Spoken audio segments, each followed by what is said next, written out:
Hey, what's up everybody? It's Vids, and we're back for some more Pyre Community RITE Night, which means of course some good old-fashioned multiplayer Pyre, featuring first and foremost none other than the members of the RITE Club Discord server, the place for all things multiplayer Pyre.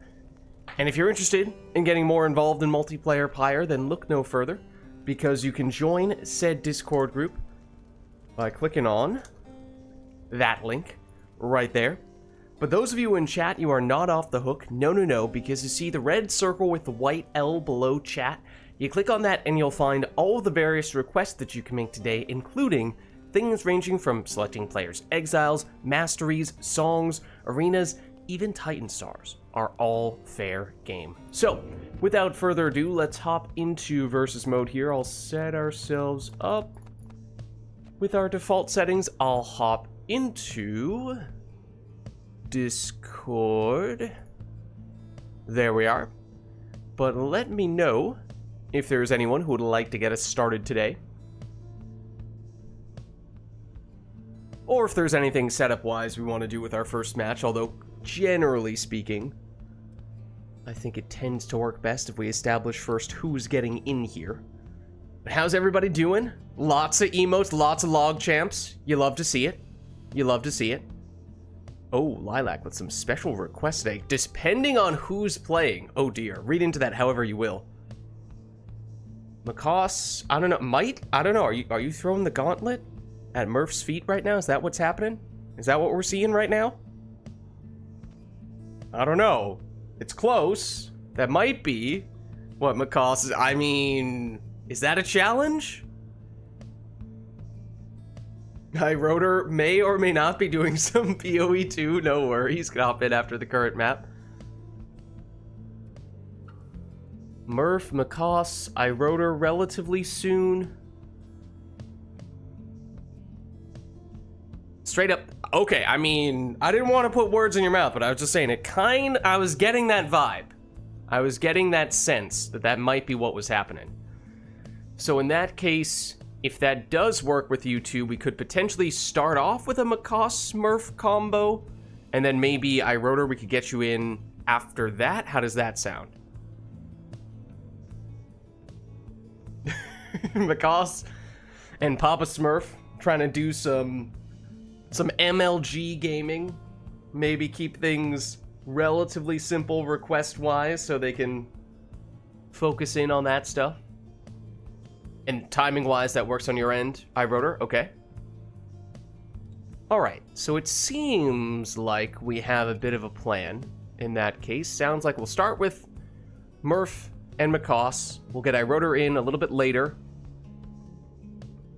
Lilac says, alright, I'll hold back a little bit, but once you are ready, it's gonna go down.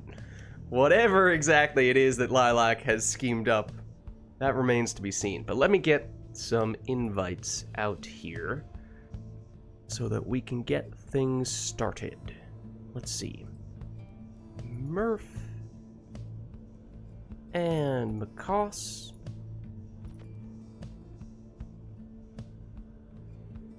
Lilac will unleash one crazy match. Nightbot is supposed to allow some links, but usually Nightbot just kills all links. So I'm gonna be honest with you, it's probably not gonna work.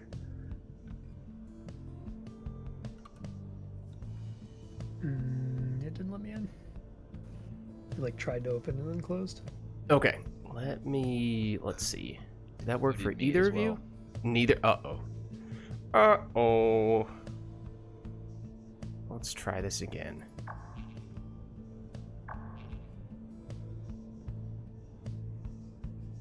Okay, theoretically, I have resent an invite to both of you.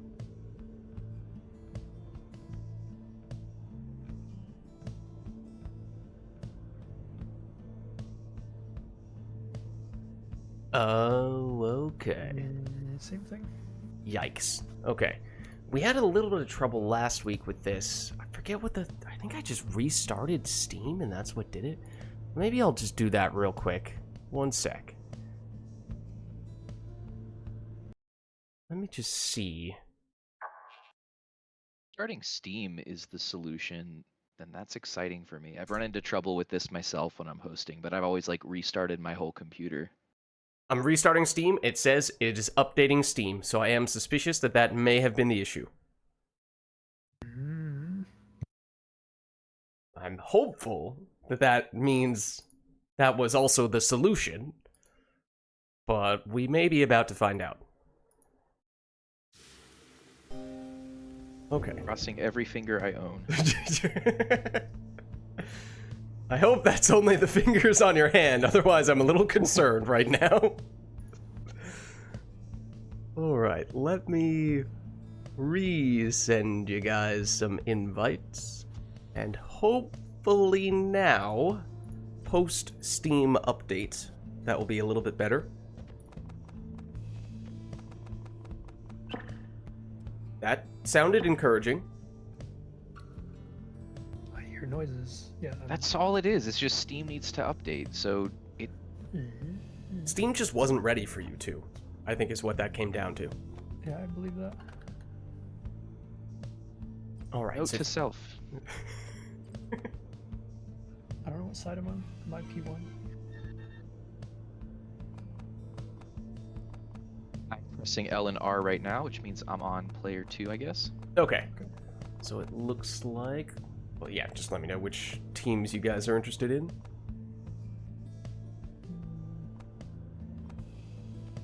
Pirates. Strong choices, very strong choices. Okay, let me set you guys up here.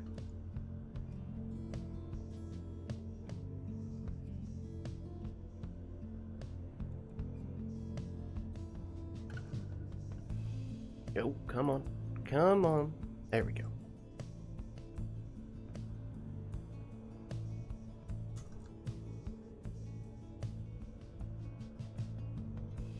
There we are. Okay. Oh, I should capitalize the H, right, Mikos? That's technically correct. That would be great. I would appreciate it. There we go. Proper. The H would appreciate it more, though. There we are. Okay. And then, just throw on the sigils real quick. Huzzah and Hazoo. Okay. Looks like we're ready to go on that front. I did see we got a talisman request from Lilac. I'm not sure if this was the crazy request that we were anticipating. I got the sense that was coming a little bit later. But Lilac says players must choose based on the handy-dandy wheel made yesterday. That's part of it? Okay. Did you create like a dramatic Wheel of Fortune type thing? Oh, is that what the link was going to be too? You're gonna like give us a link to this? Wheels will provide entertainment for years to come. I think once upon a time, I think I did create a wheel of that sort on the streaming software. It would be years old at this point. I don't even know if I have it technically set up for the Pyre stream backdrop stuff. I don't think I do. I'm just scrolling through the very bottom of the list. I don't think it had like SpongeBob emotes on it or something. I'm pretty sure SpongeBob was dancing in the middle as the wheels span. Something like that. Sent it in Discord? Okay, let's see. Did you DM me or did you do Right Club somewhere? I think it's in the voice. Voice text? Oh, I see it. Here it is. Thank you.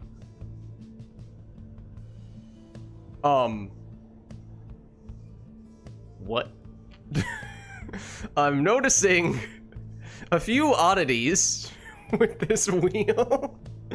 Hold on. Let me just quickly skim through this, see if there's anything that I cannot show on stream.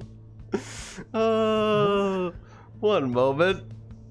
I think it's fairly innocent, although I'm a little concerned. Okay, I think we're good. No, I think we're good, right? What kind of wheel are we spinning here? Great question. Here's the answer. The first thing that I saw on this wheel was your mom. So, it has a bunch of talismans, many of which are, you know, with numerous typos, and then there's your mom. So just had to do a quick double check, make sure there weren't any Any nasty surprises in there, but I think we're good here. Alright, well this is Lilac's wheel for talismans. I suppose, what, should we go in order? Player 1 would be Murph, then player 2 Macaw, so I guess we'll roll for Murph first in that case? Well, should we, I guess let's go to the character selection screen, and then we'll roll then, I think is probably best.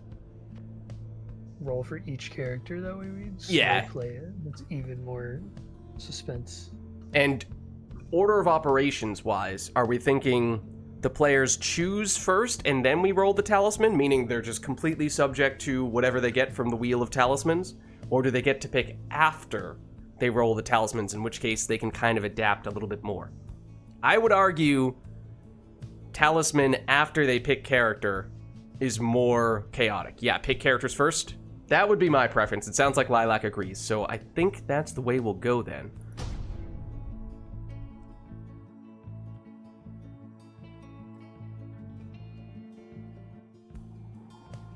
Good evening, exiles. You stand upon the ridge of Gaul. You now have this chance to prove yourselves. Try not to let the pressure get to you. Pyre, stand ready. True Nightwing, stand prepared. All right. Who shall strive for freedom? So we'll start our first match of the night between Murph and Macaw. Murph, pick your character and your masteries, and then we'll randomize your talisman via the wheel. So you will be subject to whatever the wheel gives you after the well, you won't be able to adjust once we roll with the wheel. Okay, are you locked in? I am locking in my Pamitha. Okay. Let's see what Pamitha is going to get here from the wheel. I swear, if this rolls your mom on the first roll. Oh, is that Black Claw? Oh no, wait, does that... Can you take Black Claw on her? You can't take Black Claw on her. Shall we roll again? I think we have to roll again. If it rolls like a legendary talisman or one that for whatever reason you're not allowed to take on the character, yeah, I think we just roll again.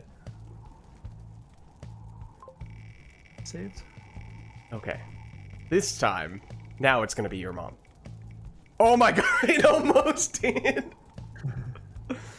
It's the jeweled band. That is, one of the rings, is it not? Yeah. Oh. Now I just have to hit the other. Yeah. I mean, it is still Just get lucky. +2 to a few stats. Yeah, it's not too bad. Okay. So now, Macaw's up to you. Okay. Locked in on Barker here? Let's do it.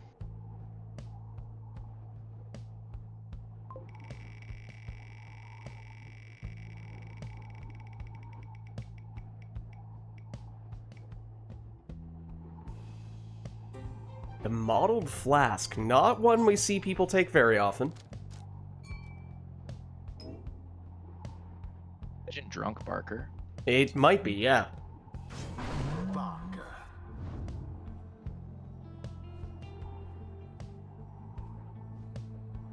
He's graduated from anarchy and gone straight to Armageddon.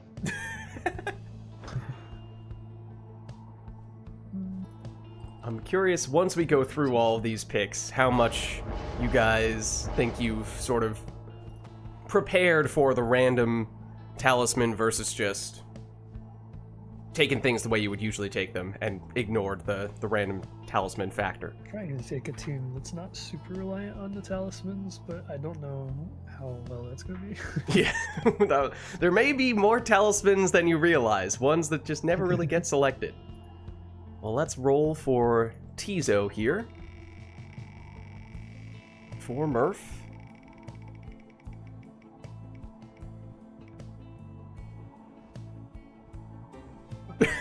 Well, it is another cursed talisman. It's the Black Heart. It was almost a different cursed talisman. I think I've lost control. Ooh. Let's see. That is strange. Oh, there we go. Okay, perfect. And if you had taken Wildheart, though, that'd have been like a not bad pick. That would have been hilarious if you actually took that gamble and it paid off. Holy. Teaser. Just like CPU builds. I don't know, I mean, it's up to you guys. If you want to take that kind of risk, you could give it a shot. If it does pay off, you'd be a legend. Alright. What's gonna like... It's gonna like the modeled flask. Maybe like this gamer?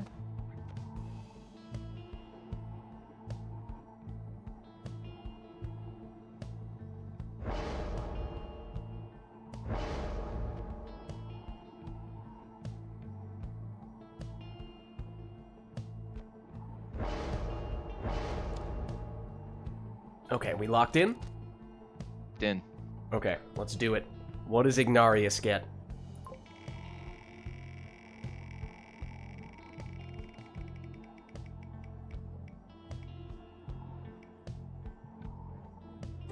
He is getting the Neeland Leech.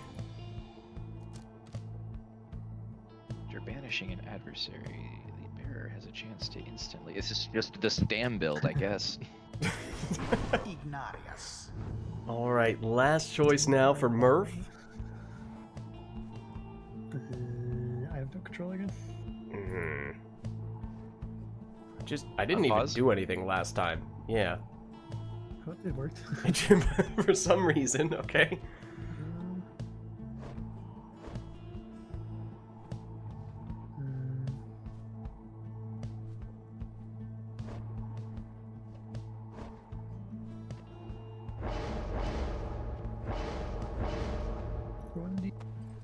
Okay, locked in on Jody? Yep. Let's do it. What do we get on Jody?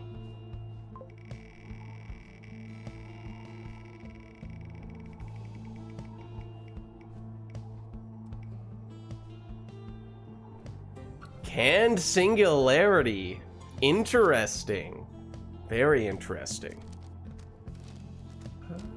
Right. Yes, I Yeah, know what it's that the is. bottom void in the top right. Oh. Oh my.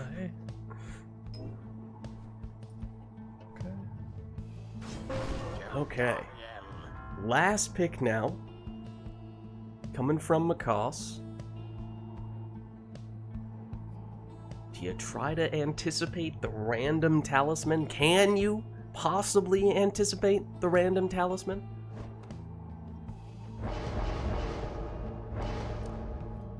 Okay, we locked in with Bertrude? Let's do it.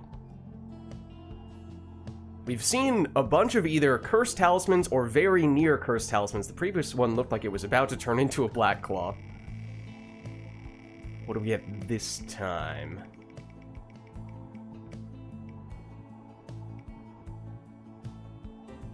The Tailwind,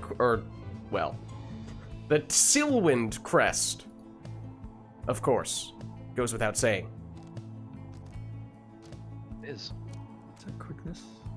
Yeah, it's Oh, that one. Oh, Tailwind. Yeah. Okay. Throwing us off. It's a speedy Bertrude. Okay, cool. We're chilling. Did you take the speed mastery as well? I did. You did. Oh my. I mean, one could Too argue fast, Bertrude? that means that Macaws just anticipated that. Just saying. True. Macaws may or may not be able to predict the future. All right. I'll never know. Even Macaws may not know.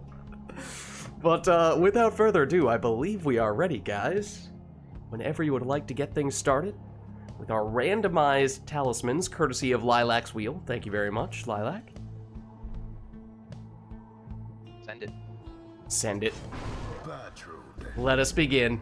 Turbo Grandma indeed. Now begin. And is this the first time we've had Murph and Macaws playing against each other on a RITE Night? I feel like it might be. There goes Teaser. Well, here is Murph making moves with Jody. The Pyre But has Macaws with a been speedy counter there, 30 damage plunge with Iggy. But no prayer beads for anyone. So any plunge is going to mean that that character is out for the entirety of the next round. We'll see if players just deal with that or if they try to go much more throw-oriented. But Macaws is content to plunge here. Second time over, though this time with the speedy Grandma, Turbo Grandma, Bertrude. Does make Ignarius a little lonely now, though. Parker has returned, though, only to quickly be banished. In fact, Macaw's defenseless here. It's time for Murph to throw this one in for 20 damage. Barker, ooh, knifes his way through the defense there. 20 damage on that plunge does mean that now Barker is gone in this round. Duel for the orb. Macaws had it for a second there. Ooh, except looked like he was about to go on the defensive until Ignarius came and momentarily flipped the script. Bertrude able to recover once again. And she jumps in. That's a 30 damage plunge. That means one more of those might be all that Macaws needs here. Barker would have insufficient damage, but either Ignarius or Bertrude, if she comes back in the next round, would be enough. In fact, it does also mean Brazen Manor is completely unnecessary, but Macaws sets it up nonetheless. You have to make a statement sometimes. Now, if Barker had Brazen Manor, that would be useful, because he does come up 5 damage shy here. Does mean now that Macaws would have enough damage with anyone. Oh, and that was nearly game right there with Bertrude. Murph's attack is thwarted, but does still have a portal very close to Macaws' Pyre, but Macaws in possession with Ignarius. Now Bertrude, back to Ignarius. Ignarius down, Bertrude. Oh, she is so speedy. But she does go down, and it is only Pamitha left at the moment. Oh, and interesting play there by Murph. Instead of trying to chase down the orb, instead waited for Macaws to come back and tried to immediately banish him. But Macaws was ready. It didn't quite work out according to plan, I don't think, and instead... Oh, except, hold on, history repeats itself. This time, though, Murph, with a different strategy, instead chooses to capitalize on that opportunity with no one back to stop Tizo. But Macaws still dangerous here. Anything would do. Will it be Ignarius? No, not this time at least. Jody for Murph. Gets rid of one defender. Gets rid of another, but here comes Iggy. He's not quick enough, though, to stop Jody. 30 damage on that plunge, and suddenly, this one's getting awfully close. Jody is gone in this round, though. That does make things tricky for Murph. More room for Macaws to maneuver. But not enough. Tizo. Pamitha. Murph with a bit of an opening. Able to make it in with Tizo, and suddenly we have ourselves a sudden death match. Any player on either team would have enough damage, and there it is. Macaws takes the win. GG. Or you could say they managed to avoid defeat. Well played, you two. Thus end this night's proceedings. All right. We may be in for a good matchup here. Until I'm the getting the next sense we're going to have some close matches. All right, so that was with randomized talismans from Lilax's Wheel of Fortune wheel. But let us know if there is anything else we'd like to see for the next one. Otherwise, Macaws and Murph were saying how maybe we keep it light on the requests for now since they are going MLG here. Then again, oh, are there also exiles we can do on this wheel? Is that a different wheel, technically? Or is there just a different button I press to set that up? Separate wheel? Okay, wait, I see it.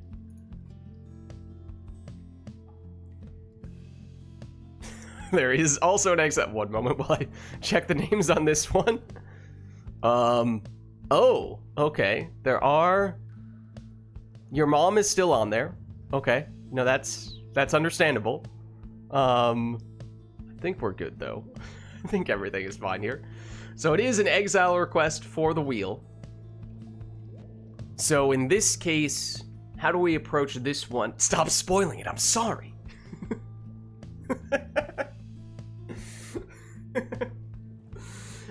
order of operations wise, Lilac, how do we want to approach it this time round? Since you can't do masteries until you have an exile, and it's kind of hard to do talismans until you have an exile. I mean, you could say, oh, I'm going to take Tailwind Crest regardless of what exile I get, but wheel first this time? Okay. I think that probably is at least the most straightforward. Okay, and we will be on the boat as well. Talisman for the wheel as well. Okay, so all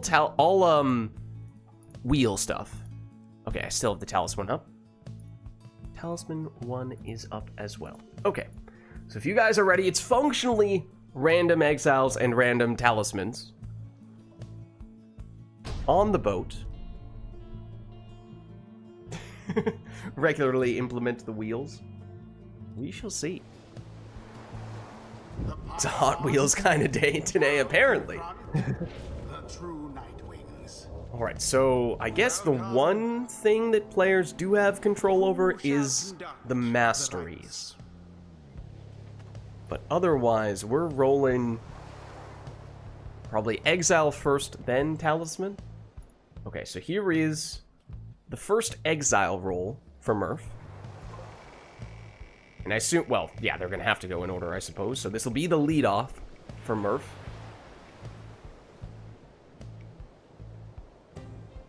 And it's the stowaway. Okay. Murph, do you want me to roll the talisman right now, or do you want to set up the stowaway first? I mean, what do we have a preference? I mean, technically, if we roll the talisman now, I guess you have a little more information to work with. I mean, I guess if it's my choice, I would pick talisman first. Then. Okay. Let's do this then. So, the stowaway using...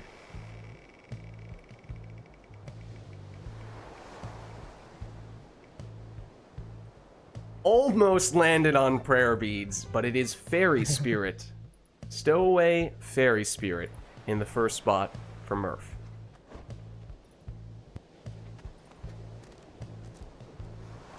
We do also have a bot for this. This is true. There's Customize Off. There's a bot in Discord that does this automatically. But the wheel does add just a little more suspense to it. It's a little more engaging, right? Okay, so there's the Fairy Spirit Stowaway. Now for the first one on Mikas's side. We'll start with the character. And it shall be...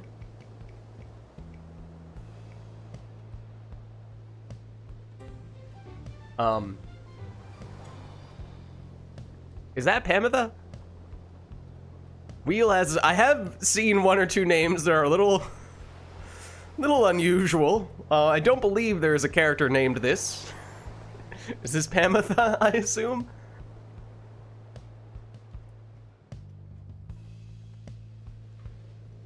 This is Pam? Okay.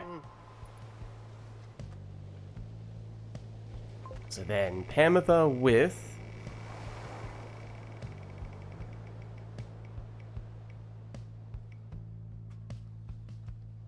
Oh, okay. And Mikas does roll the prayer beads. Prayer beads Pamitha. Uh-oh. Almost turned into a fairy spirit. But I'd have to guess prayer beads is much more of a welcome sight. Alright, second one now for Murph. We'll start with the character.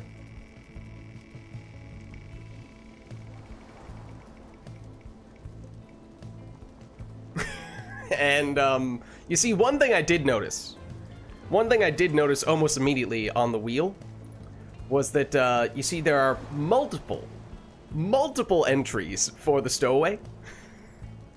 This being another one. So, I think we're just gonna have to re-roll that one, because Murph already has the stowaway. Decided yet? Oh my god, he almost rolled it again. Udmilda. Udmilda in the second spot, and Udmilda will have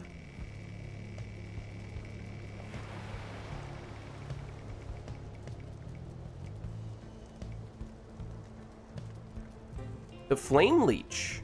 Okay. Udmilda, Flame Leech combo. I lost control. Just see if for some reason that solves it, because for some reason it has been doing that. I don't know why. That's 50% leech on Udmilda. That is not bad. There are some people who will choose to take that out just of their own accord without even having any requests.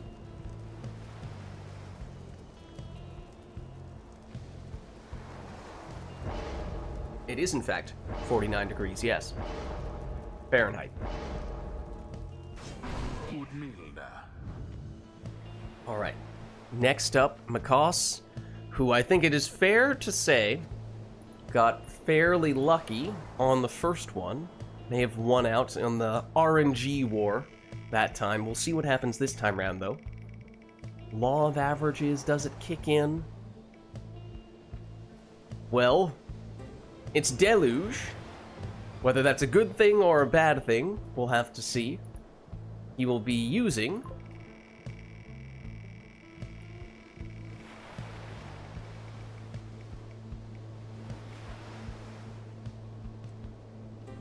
Infernal Bloom. Deluge Infernal Bloom.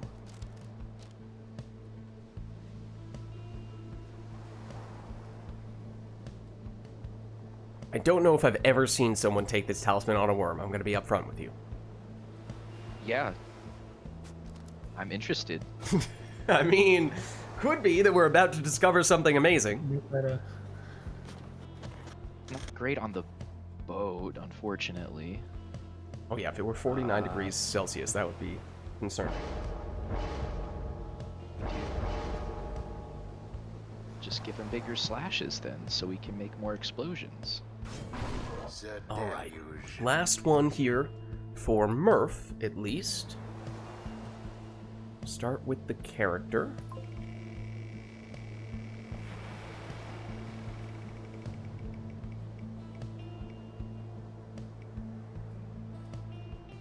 Ooh, okay. A little bit of boat magic potential here as we get Ignarius for Murph.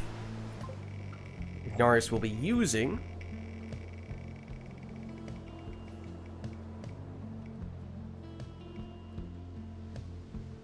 the Ashen Coal. Ashen Coal Ignarius. I'm just gonna assume you need this. Oh, except you might not have that time. Yeah, so extra starting Pyre life. It's gonna gain so much health. That is true. I was gonna say it doesn't really affect the specific character, but if you add on the starting Pyre life from that, it is a fair bit. Alright, last one now for Makos, and last overall. Start with the character. Pyre up health bell ding that many times in a row. Oh. Steve / Zoxy. Wait, hold on. One moment. I need to double check something real quick. Let me just double check this real quick. Zoxiana. Zoxiana did initially have a different name that we referred to her by because no one knew how to pronounce Zoxiana. It was Fred. It was not Steve, it was Fred. Get it right, Lilac! It's supposed to be Fred, if anything, as the alternative. But no, it's Zoxiana.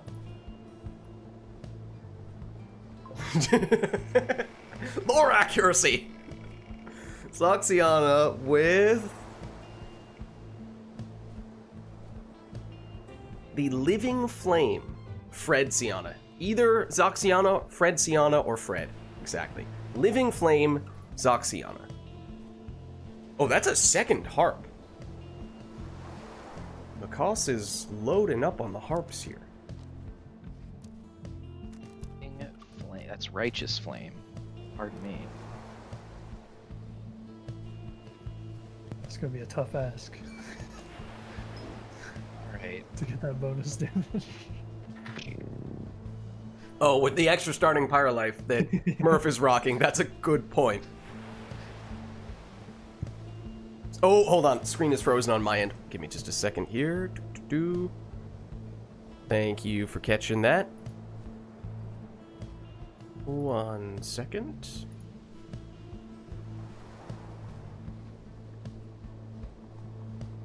should be unfrozen now. So it was Zoxiana with the Living Flame, if you guys missed the last one.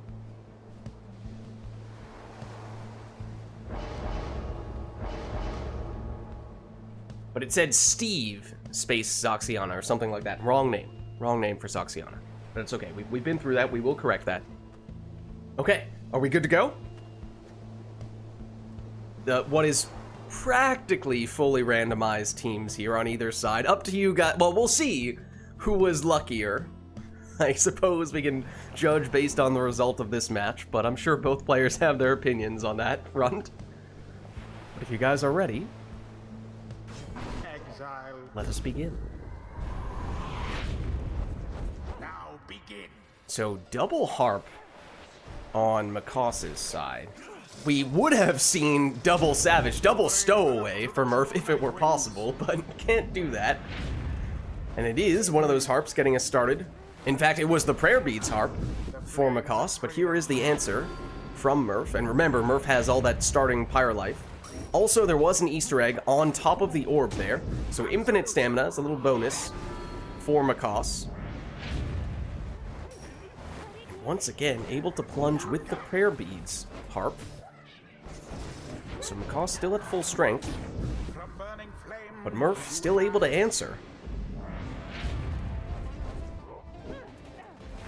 Here is Pamitha again. Switches in to Deluge. Can't find any space past the hulking Ignarius. A series, or actually just one banishment there. It was Udmilda who had gone down, and now full strength Makos against just Ignarius on Murph's side. That throw looks off the mark. Murph. Oh, that looked like a little bit of negative boat magic there, if anything.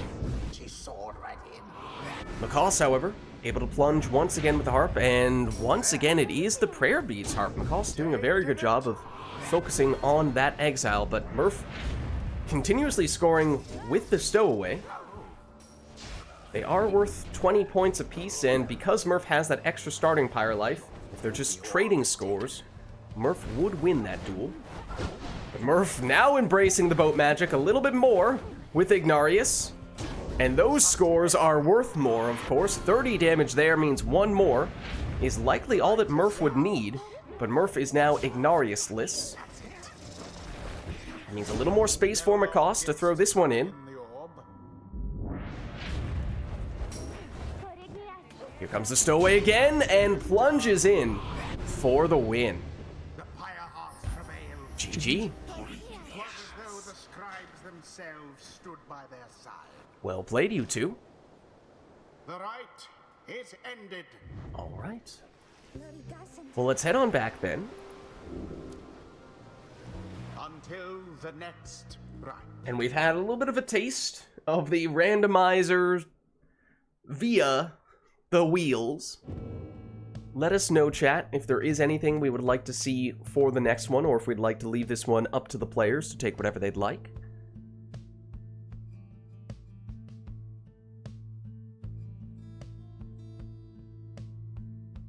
Not immediately seeing anything, though, and as these two did request that we keep things somewhat light on the request front. Oh, hold on. That does change things significantly. Masteries? None.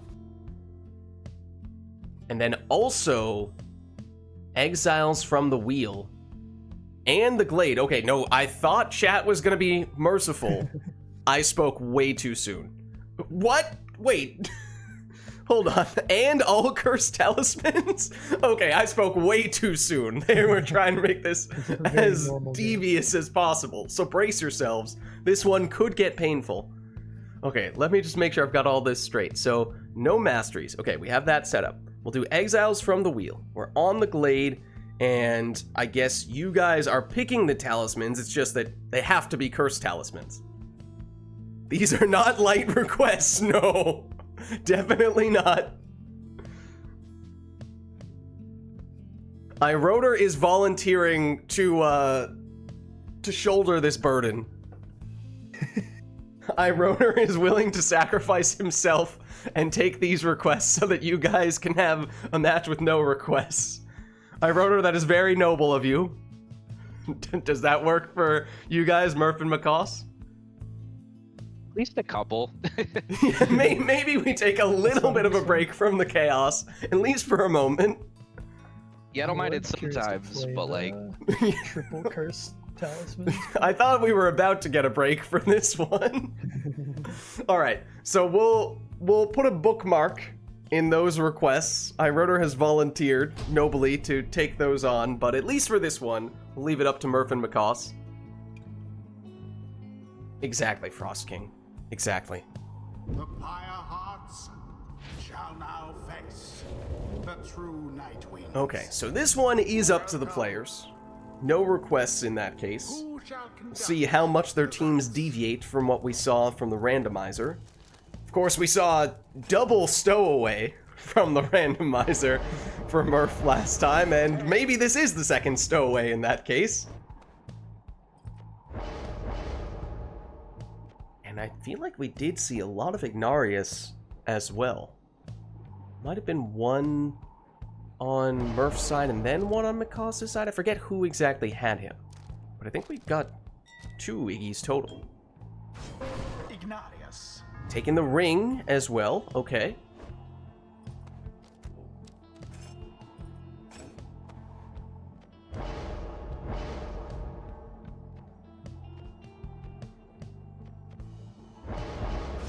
Web Lanthorn Tizo for Murph.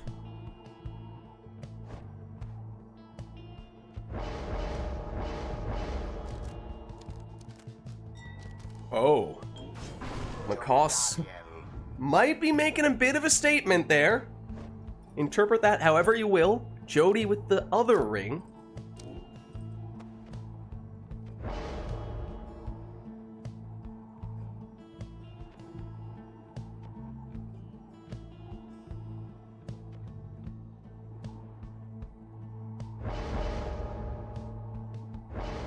And now Exploding Deluge in the last spot for Murph.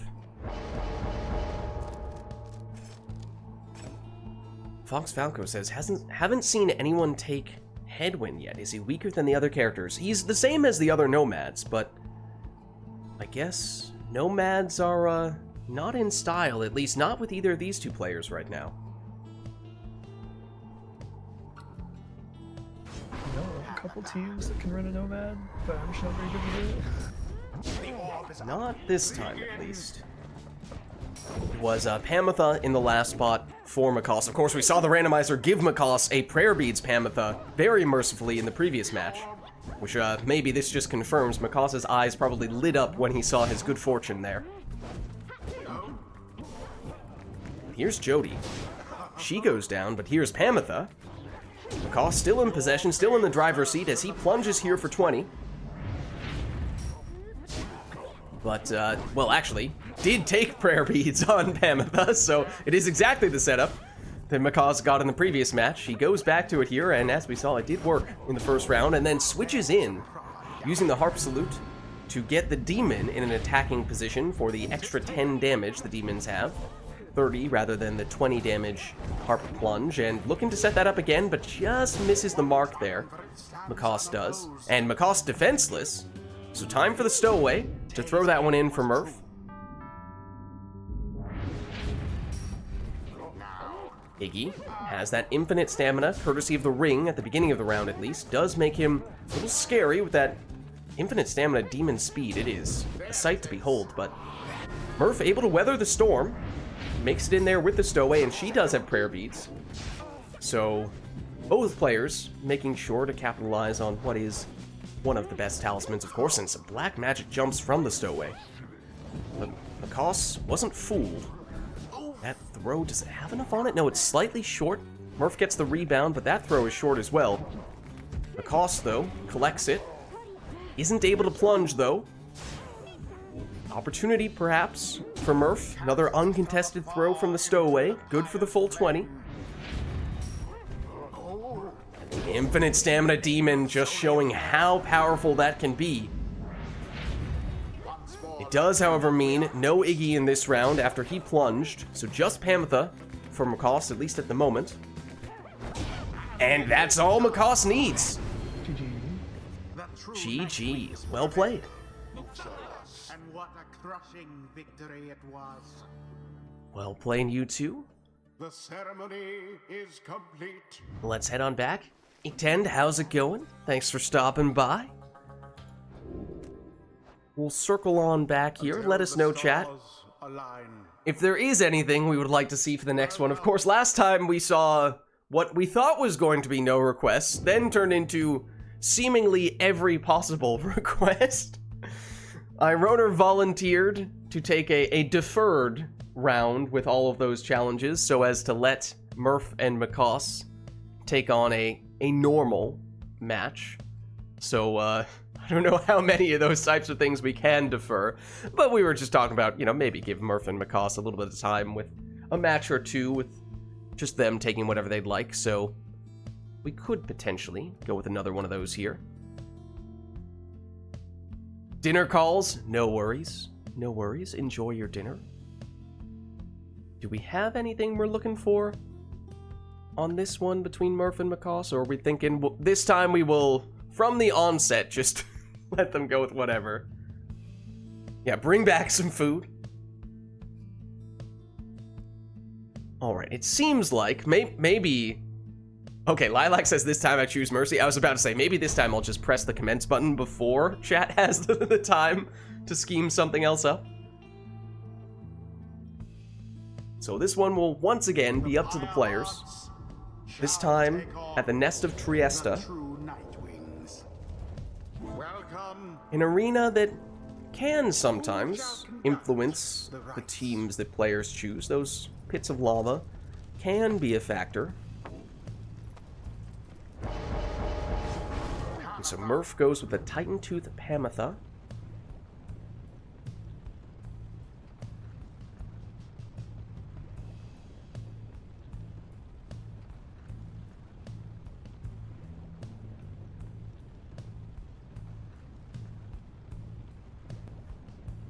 He's thinking.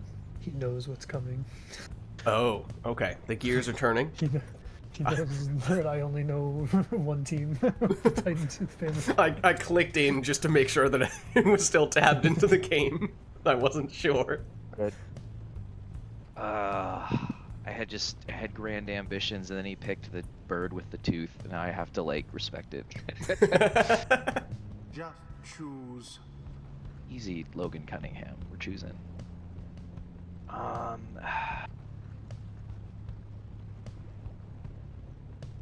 What if we went like this? No, that's not what I want.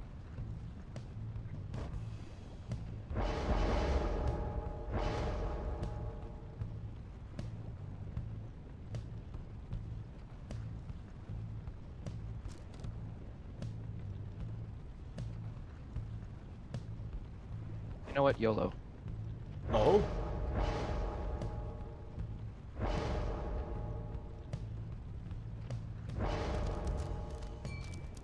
Oh. I see. Maybe that was the plan all along. Can Singularity on a Super Portal Messenger Imp. Maybe that's what Macoss was planning until he saw the Titan Tooth Harp. Wondered whether to counter or answer that, but then just stuck with the original plan. If so, you gotta respect that.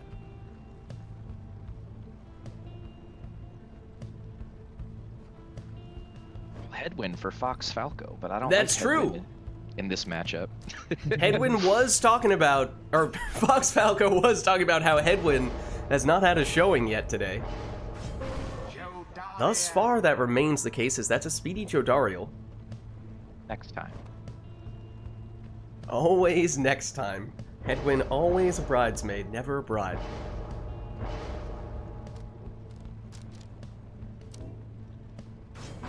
Exploding Deluge.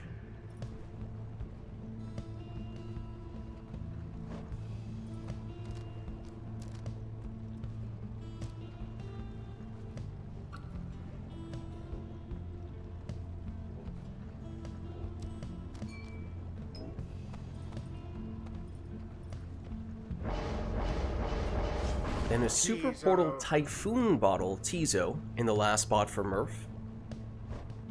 Getting Headwind is on the menu, guys. I was gonna say, is somebody gonna do it? It wasn't Murph. But with the last pick of the match, I don't know, is that... If he's the last pick overall, what does that mean? Are we... He's the last one drafted. Nah, he's the anchor. Or is he the anchor? We could look at it either way, I suppose. But Headwind is in now.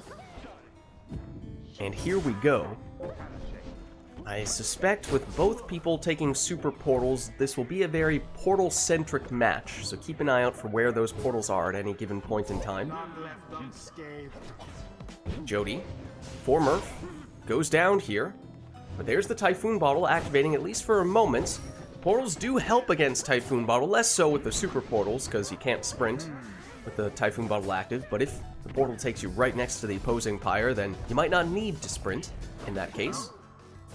So interesting to see how that will play out here. Murph switches in, but ends up sacrificing Tizo in the process. There is the Titan Tooth. It does momentarily stun Makos. But there's the shoulder smash. A lot of flying enemies here, or flying characters, I should say. No one's an enemy. Everyone's an exile. But that is to say, lots of opportunities for Headwind to capitalize on that shoulder smash ability, but not enough to stop Murph on that occasion from flying in.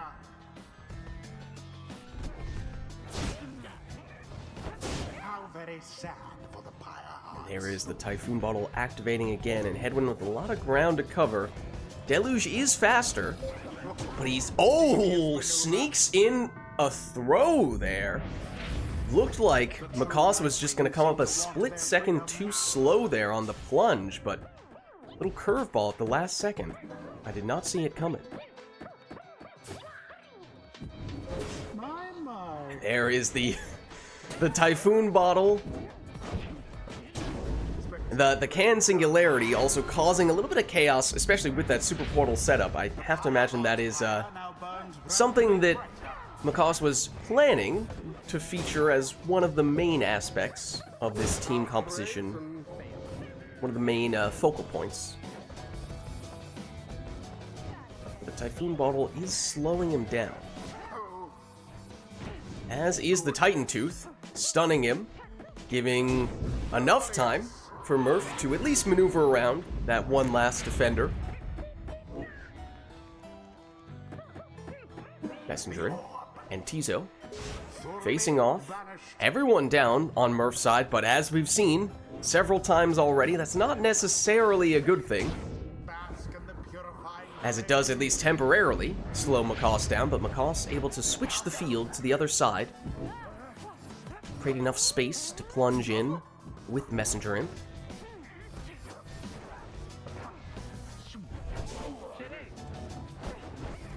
Once again, Makos attacking from two different sides, although that time, Murph was ready. Seemingly unfair. Oh, however, Deluge comes back, and with a quick counterattack, his throw is a little bit off the mark. Jody, still hanging out next to the Pyre, has time to fully charge that throw. That does drop Makos down. Not quite dangerously low yet. It would take 2 scores, but with the Titan Tooth stun, that was almost the penultimate score for Murph. Here comes Jody. Makos trying to get into defensive position. There's the shoulder smash from Headwind. That was the one non-flying opponent, but obviously Jody does have some big jumps, and shoulder smash can be helpful for that as well. And there is where having a shoulder smash might have come in handy against the Imp flying in. And at this point, 1 score likely all that Murph would need. Could come from Pamitha. She would have enough damage. She got shoulder smash, but the Titan Tooth technically does still apply. So it slowed Makos down, but Makos does still have time to plunge in there.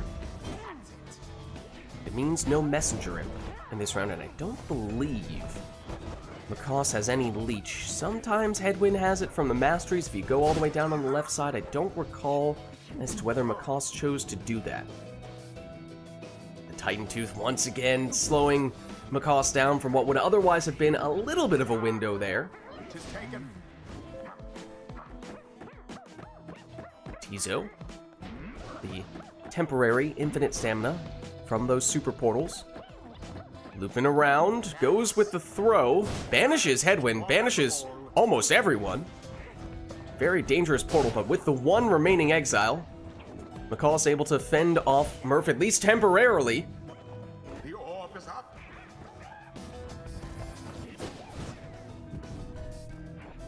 Here comes Murph with Jody. Again, one score, potentially all Murph needs. But Headwind makes the save.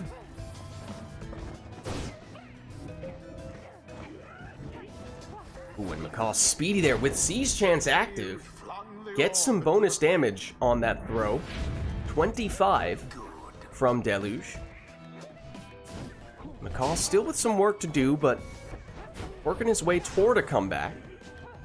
Unless Murph has something to say about that. With the Titan Tooth, the stun, there's nothing McCall can do to stop it except not enough damage on the Imp Plunge. McCall still holding on with 5.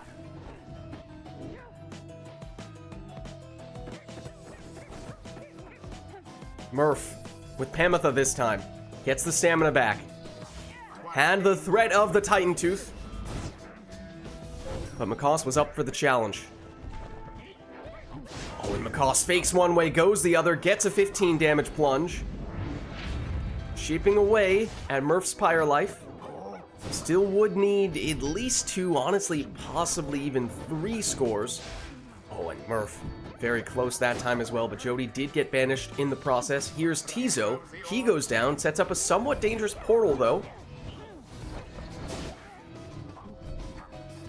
McCoss has to wait for the orb to come back. Slows him down, gives time for Jody to move in for Murph.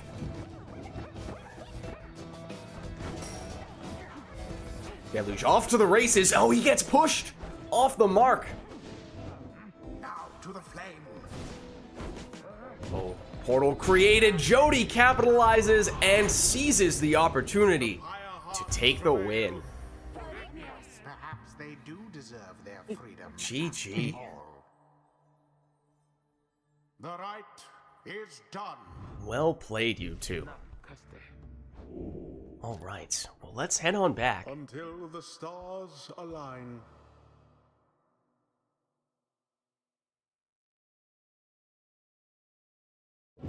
All right, and let us know, chat, if there is anything we'd like to see for the next one. Also, just want to get a lay of the land in terms of whether there is anyone else who is looking to get in. I know that iRotor was saying he was interested, so I think we have him in the queue. Is there anyone else who's also looking to hop in the near future?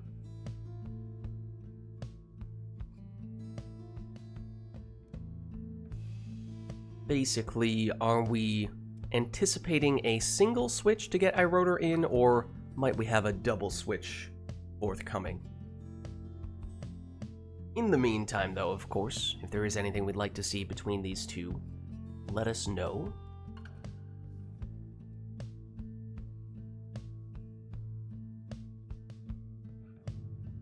Anor can switch in a couple of matches. Okay, so in that case, maybe what we'll do is we'll go for a couple more between Murph and McCoss, and then we'll do a double switch and do Anor and iRotor after that. How does that sound? Sounds good to me. All right, and Lilac says choosing Murph, I'm combining the words, Murph and Mercy. Which may mean Murphy, who knows. But alas, Mercy for this one. Lilac not as bloodthirsty this time round. Murphy's Law. Oh dear. Well, Mercy this time, meaning no requests. It seems. So up to the players to go with whatever they'd like. I mean, we've had some very close matches here. That may be for the best. Lilac also looking to get in at some point as well. Okay. The Pyre Hearts versus the Oh, a true random Night boat. Wings. Okay, so both players getting to choose their teams on the boat. This will be interesting. Who shall conduct the rites? Ah, yes, we did see what was rings. Was it actually Tailwind Crest? No, it must have been Tailwind Crest in the previous match then.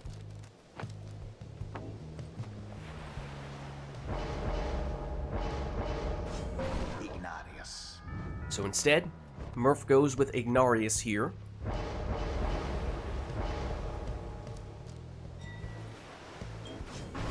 And then a quick throwing stowaway for Makos. Taylor Swift? What? Where did that come from?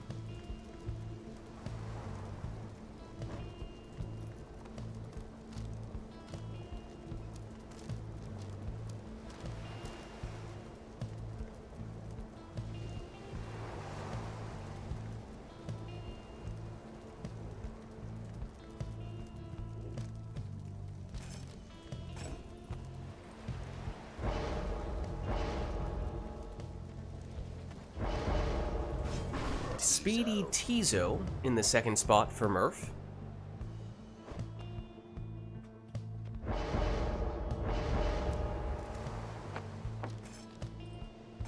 Makos with Ignarius as well.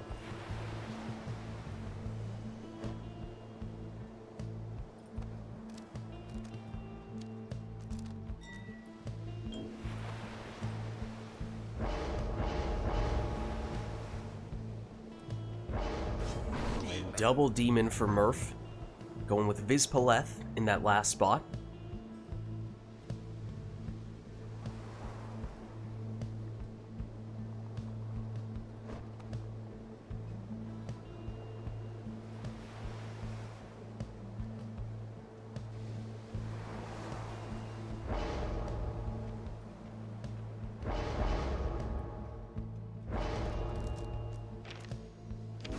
Then Nutrition Stick on Manly in the last spot for Makos. So alright, here we go.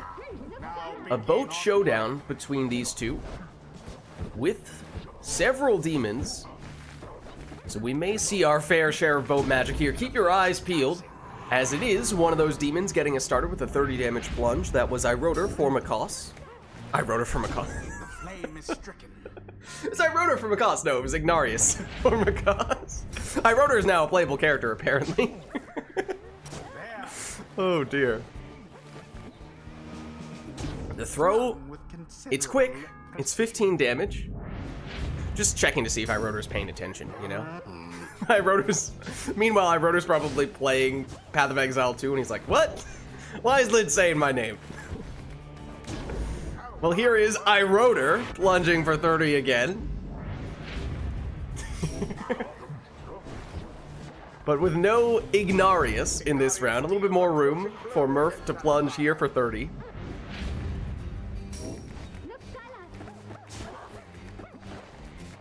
Here's the Nutrition Stick for Manly, but it's not enough to avoid the defense. Maybe a little bit of boat magic there, assisting those demon jumps. Oh! Stowaway went flying. Wonder how map clearing abilities translate into Pyre. Alright, I succeeded in getting Iroder's attention. Oh, and Makos certainly got our attention with that Nutrition Stick sap plunge straight into the Pyre. Ooh, and a quick little snipe from the Stowaway. That drops Murph down to just 11 Pyre life. Makos at the moment with just Manly. A little bit of a numerical advantage, at least for a moment there. On Murph's side, does now have a dangerous portal to work with. With the power of the boat, might not need it. Does choose to use it, though. Iggy knocks back some of the defenders, clears out a little more space for a 25 damage throw. Stowaway, not quick enough on the throw that time. Murph was ready for it, and sometimes those imps can get some pretty decent boat magic as well, and Murph was just inches away from making it in that time round. And that does certainly help to set up the demon plunge, which is worth more damage, so given the choice, Murph would probably take that. But here comes Makos. Murph gets the stop. Here's the counterattack. Knocks back the defender, and suddenly one person has 5 Pyre life, the other person 11. One score for either player might be sufficient, unless, of course, Makos took some rekindling on his sap. Murph with currently just Tizo. A little bit of time until any defenders come back. Opportunity here for Makos, and throws it in. for the win. The true night wings prevail. GG. A narrow victory, yet nonetheless commendable. Well played, you two. I think he The did every night kindling. is complete. A miracle there. Well played, you two. Let's head on back for what I think may end up being our last one of the day between Murph and Macaws, as we'll look to get Anor and Iroder in after this. Also, Iroder, I do need to mention, I have in fact made a PoE character based on Orlek once before. So, it can be done, at least going from Pyre into Path of Exile. I don't know if we've ever really done it the other way around, though. You missed a very close match between Murph and Macaws on the boat, no less, featuring a decent bit of boat magic. In fact, might have even been the imp that had the most boat magic going on there. But is there anything else we'd like to see between these two before we shift gears a little bit?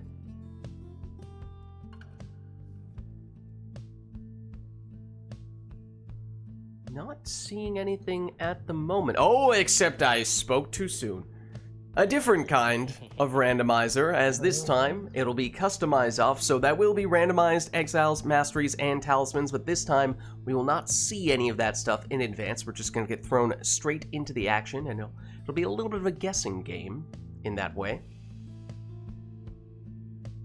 Could still do an arena or a song, but otherwise just about everything else has been accounted for here.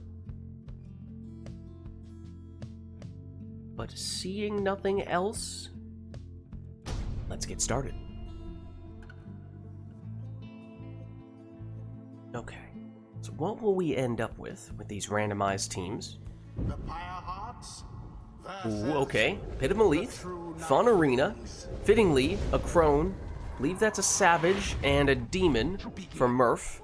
It is, oh, a little bit of a interesting maneuver there from Ignarius, so a Demon, a Nomad, and also a Crone. On Macaws' side, somewhat similar teams, at least from an Exile standpoint, a class standpoint.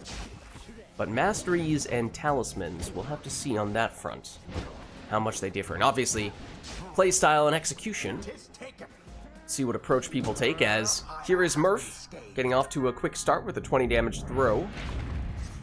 Did see that Macaws had an extra starting Pyre Light there, and does have Brazen Manor on Ignarius. So if he's quick, he can get some bonus damage there. Ooh, and almost the plunge from Vorfrit. Unable to connect though, and instead, it's another 20 damage Savage throw. Fruit Loops and Toast is the meal that you have returned with. Are Fruit Loops the cereal of choice? Oh, there was a moment there where, oh, Murph had a window where Macaws was defenseless, but might have gotten a little greedy there. Went for the Brazen Manor, didn't have enough time to set it up though. As now it is instead Macaws who finishes with the score in this round. A meal of champions. You know, Wheaties might have something to say about that, but, you know. Close enough, I guess. Ooh, and an unblockable Crone throw. Not the full damage, but still 22 there from Macaws. Shall the true night wings press their luck, perhaps? That gets us pretty close between these two. Vorfrit, down she goes. Rudmilda, she's blocked and banished. Iggy, of the Macaws True Nightwing variety. Down he goes. Almer banished. Now Iggy for Murph this time. Oh, he's shoulder smashed. That's a good thing for Macaws to learn that he has on Snadra.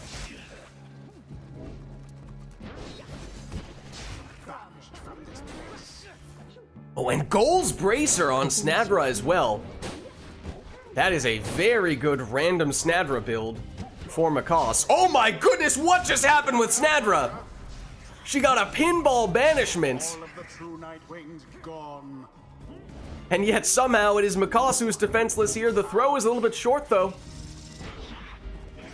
Macaws momentarily able to recover. but it is still Murph in possession.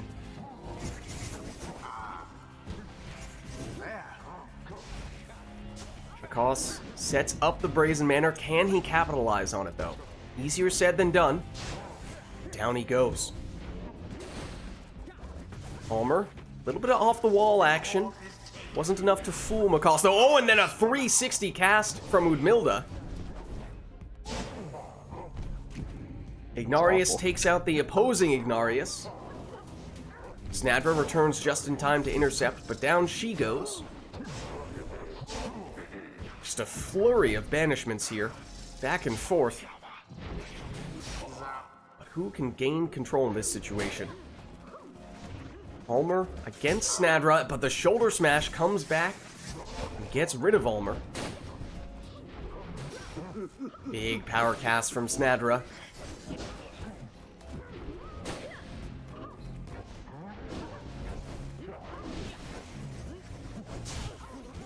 Goss trying to choose which side to attack from and which exile to attack with, but down everyone goes, at least until Snadra returns just in time to make a defensive stop. And then another wall-bouncing shoulder smash that time. Macaws with the wall-bouncing defensive plays, you love to see it. So often we've seen the wall-bouncing throws and plunges, but I could not tell you if we've ever seen anything of the sort when it comes to defense. Until now. But Macaws defenseless here, unless Snadra is in for another last-second defensive save. Vorfrit now for Macaws. Down she goes. Murph with Ignarius. Ulmer on the other side. And it's all... Oh, extra damage of the Kerfang variety from Ulmer. That's another good thing. This time for Murph to learn about the setup. More damage if Ulmer plunges. Iggy. Now, opening perhaps for Vorfrit. Bumped back slightly. Made you wonder if that throw was going to have enough on it, but it does land for 26. The true night wings are now favored to prevail. Iggy. Formacos down to the opposing Iggy. And time now for Ulmer to throw it in. Now we do know that Ulmer has more damage if he plunges, but then again, that does come with the cost of losing Ulmer in the next round, so tough choice that Murph had to make there. Settled for the safe approach. Little less damage. Same question to be asked here, though. Once again, doubles down on the throw rather than the plunge. But at this point, it does mean that there would be enough damage to finish the job in one go if Ulmer were to plunge, not if he throws, except this time, it's Macaws who's dangerous. Oh, 20 damage and also 10 leech from Snadra. That could be significant. I'm not sure that Murph has enough damage to finish this with one score anymore. Might be just out of range, and it's exactly the opposite for Macaws here. At least if it is Ignarius who scores, it's not Ignarius. It's Stubborn Flame, reducing the damage on the Snadra plunge and also reducing the leech. Still a little more Pyre life to be had for Macaws after that, but time now to take 20 away. And this is about as back and forth as it can get. Stubborn Flame is not active, so enough damage from Snadra to finish the job, and there it is. Macaws takes the win. Perhaps a stroke of fortune ought to be thanked. GG. Thus end this night's proceedings. Well played, you two. All right. Well, that match had a little bit of everything in it. Till the stars align.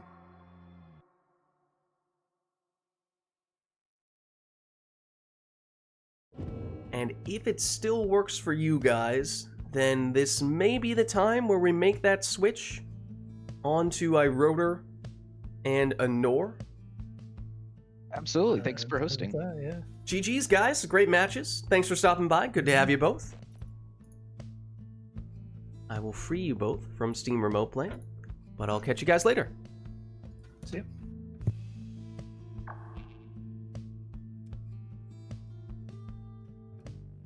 I freed one of them, and then the other one just disappeared. Wait.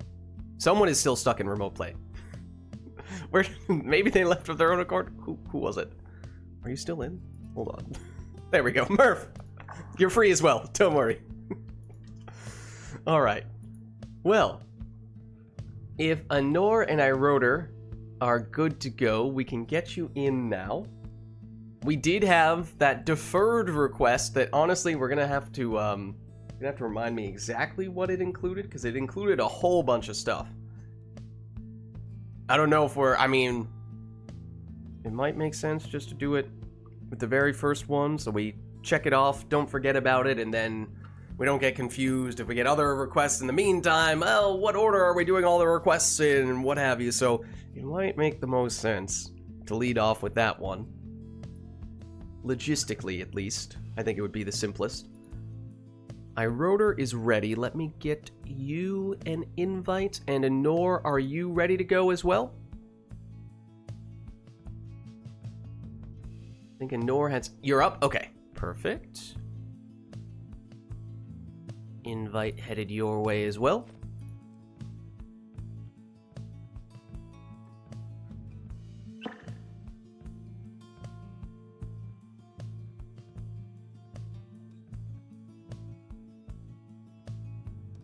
Once we have you both in, just let me know who's player 1 and who's player 2. Also, hello, Iroder. How's it going?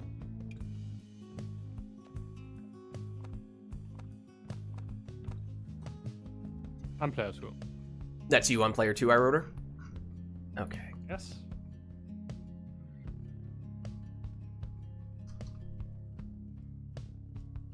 And withdrawn for you today? Yes. Okay.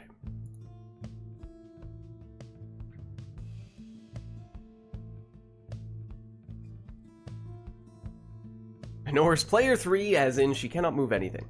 Let me just see if this magically fixes things. For some reason, doing that, it worked with Murph before, and for some reason, that's... okay. Alright. That means Anor is on player 1. Let me just set you up real quick.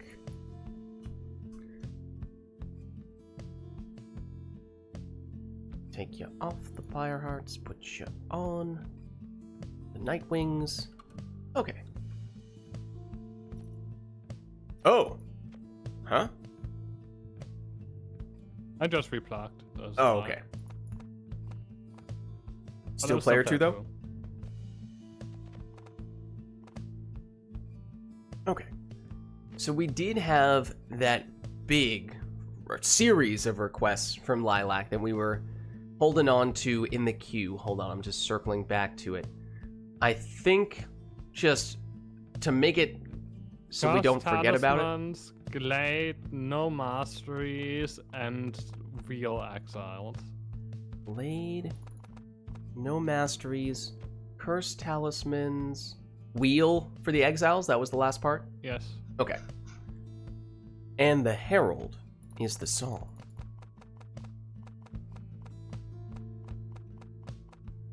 There it is. Okay.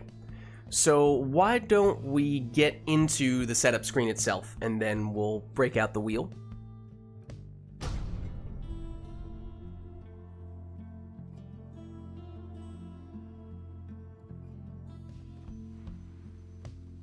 The Night Wings shall take on the Withdrawn.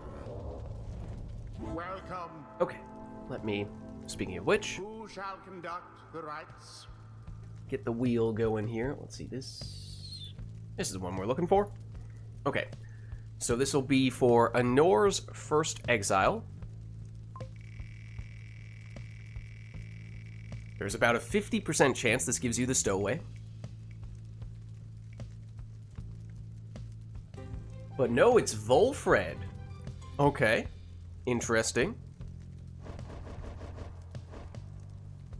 And then cursed talismans. So you do get a talisman, it just probably isn't the one you wanted.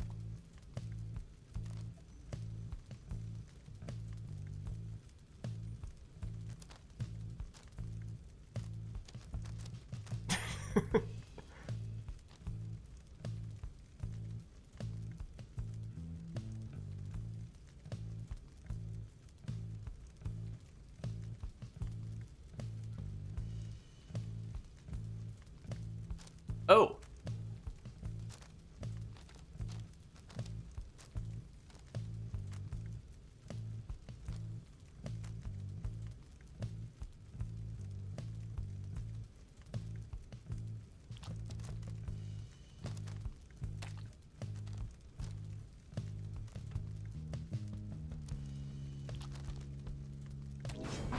Volfred. Okay, so Blackheart Volfred. That is Anor's first, I would say, choice. But there's not a lot of agency that Anor had in that decision. It's mostly up to the wheel. So let's see what Iroder gets.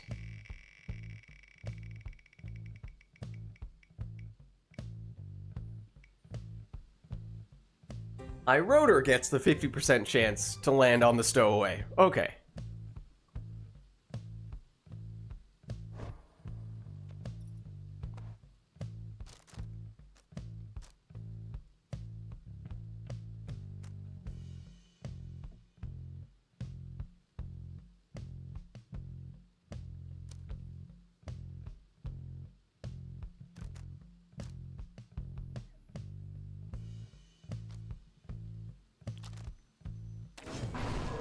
All right. Now for the second choice on Anor's end. Let us see where we land.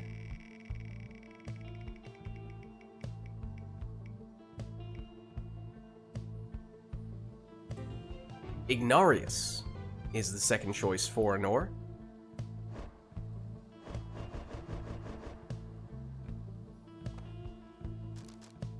Lots of big auras. Not a lot of speed on Anor's team yet. Let's see what happens for Iroder, though.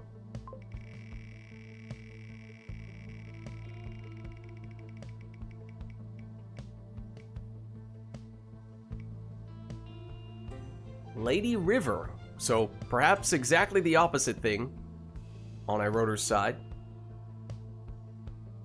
And whatever you did, now I cannot pick anymore. Oh, let's try if that magically fixes things for you. I don't know why, but I mean, it's a simple solution at least. Oh, screen is frozen on my end. Hold on. I wonder if the tabbing in and out so frequently has anything to do with it. But it was Lady River was the role. Let me just make it unfrozen. There we are. There's your proof. It was Lady River. Here is your look. Black hoof on her. Okay, so now last one for Anor.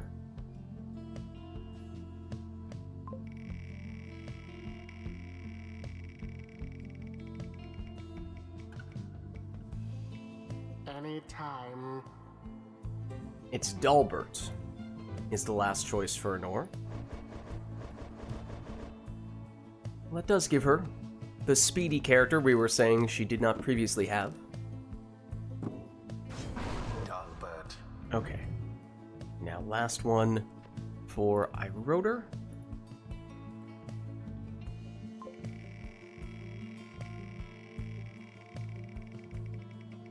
And this will be... Oh, look at that! You don't say. It's another stowaway. Iroder already has the stowaway, so we will have to re-roll that.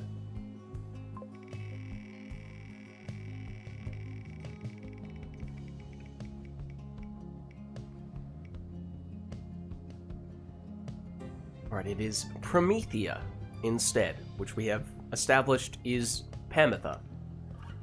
Choose. Oh, okay, I was doesn't wondering if this work. was going to happen. Should we re-roll because Pamitha cannot take that cursed talisman? Or does that mean that Iroder gets no talisman? Which, one could argue, in some cases might actually be a good thing because these are cursed talismans. Right? You could make the case that's actually preferable to have no talisman in this case. That is true. It is preferable. Lilac, do you have a preference? Since we cannot combine Pamitha with the one remaining cursed talisman, should we re-roll the character until we get one that can use that talisman? Or should we just say, alright, you don't get a talisman at all? I mean, that's cursed in a different way.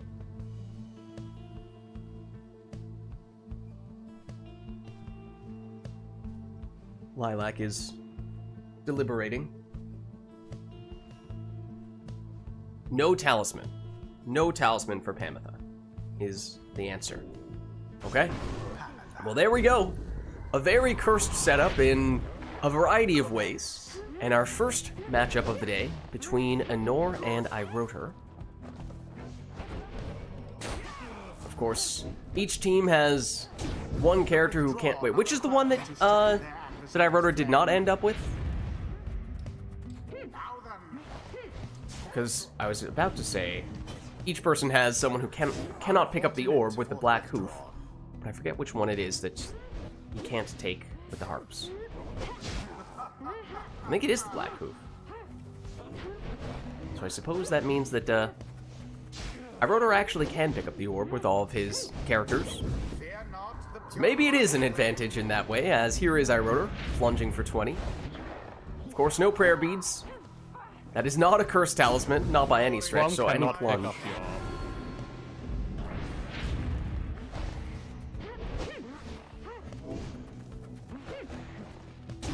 When Iroter sneaks through here, that means one more score is potentially all he needs. Black hoof is tough, though, for Anor.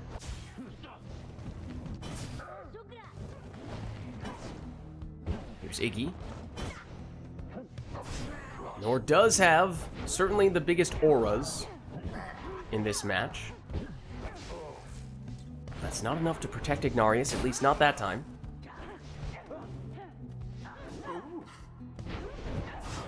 Dalbert does his best defensively, at least buys enough time to get the demon back, but that's not enough to stop Iroter from getting the winning plunge with his harp. They overwhelm their adversaries utterly. GG? That's actually pretty useful if you have no The mastery. rite is ended.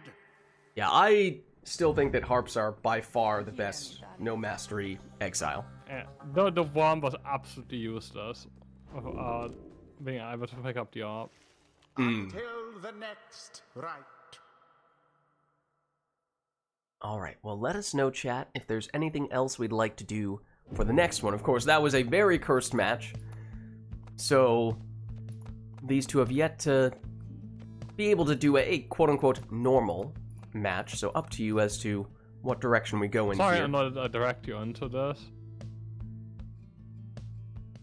It was a noble sacrifice that Iroter made.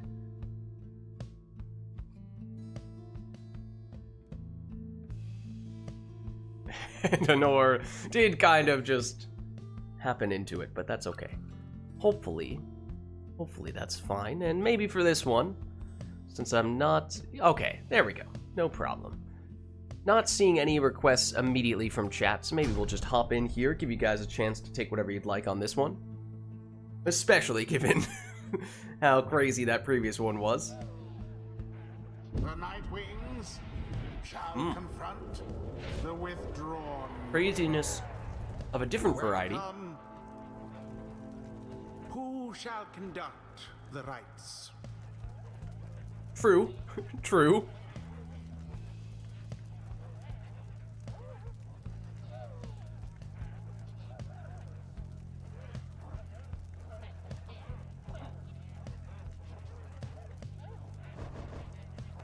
Oh, okay. I can do it right now if you want.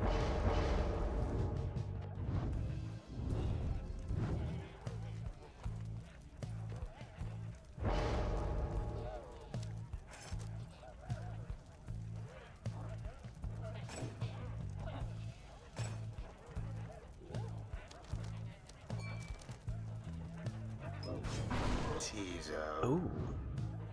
Can Singularity on Tiza. We did see it once earlier today. The Imp can Singularity. Now it's Prayer Beads on Soxiana for Iroter.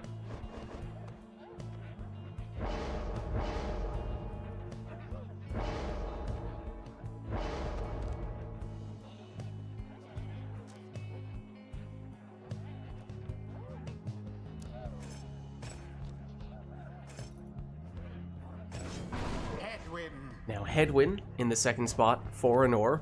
Little more headwind action. I know we were talking about not seeing much of him earlier. But he's coming back, and that is a quick throwing Viz in the second spot for Iroder.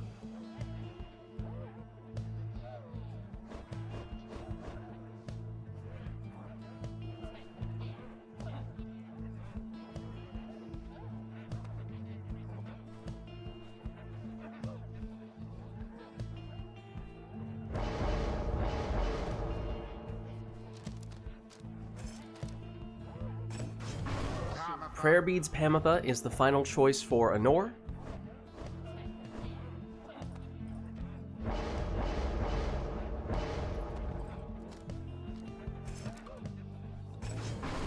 And then Web Lanthorn Raji in the last spot for Iroder. So our first one with the players choosing their teams between Anor and Iroder, and it is Anor getting us started with a 20 damage Harp Plunge here. And with Prayer Beads, Pamitha has returned, but here is the opposing Harp, Iroder this time, plunging for 20 with his Prayer Beads Zaxiana. Anor, escapes through that portal and weaves around the defense and in for another 20 damage Harp Plunge. That means the portal is back, and so is Pamitha. Very harp-centric thus far, although the imps have certainly played a role in setting up those opportunities for the harps, as was arguably the case there for Iroder, even if not via a portal through banishment that time. Pamitha now for Anor, but no portal for her to use, at least not until just now. Pamitha now through that portal, and in.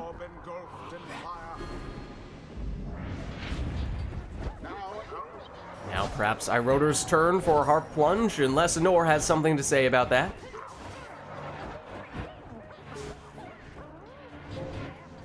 As Anor brings Pamitha back. Was thinking about going through the portal, then the portal relocated, and now she's having some second thoughts.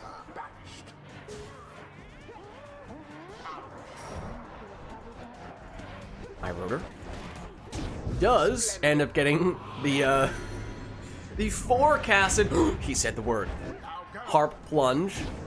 2 in a row, no less.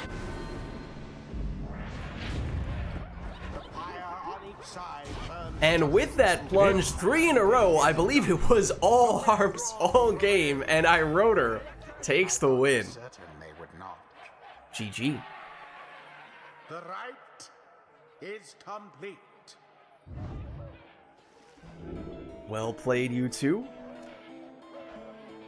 Let's head on back. The stars align. And I assume that was, yeah, Anor, I can get you back in.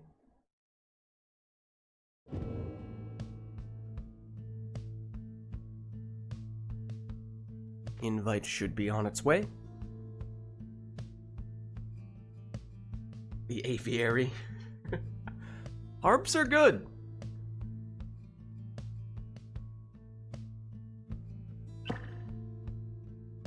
Okay, let's just double check. See if that affected who's player 1 and who's player 2.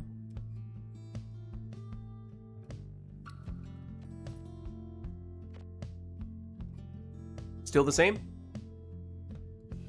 Looks like it, from what I can tell.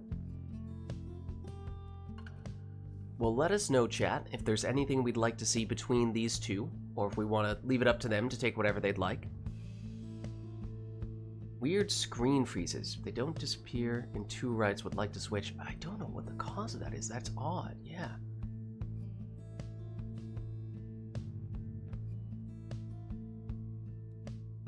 Meanwhile, well, it sounds like, unfortunately, we're getting a little bit of technical difficulties on Anor's end. Hopefully those do improve. Oh, Lilac still has the big request. Oh. Well, we'll have to wait until at least after this customize off match here. It sounds like the kind of thing that would theoretically conflict. Although Lilac says technically could still do it. Let's first see how Anor's connection is. Yeah, why don't we stick with just the customize off for this one? We'll see how Nor's doing. Am I the dealer in this situation? What do you mean, Camilo? Am I picking?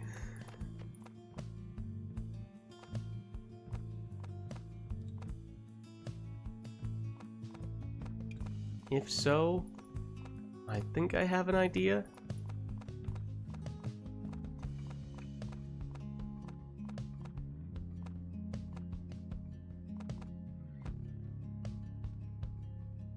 Camilo has not confirmed, but that is my assumption, is that he means I'm picking, maybe?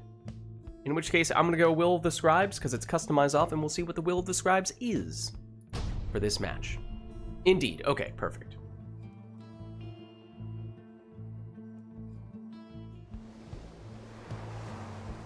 I think I hear a boat. I do hear a random boat with a customize off. That's a demon, that's a harp, and that's a sap for Anor.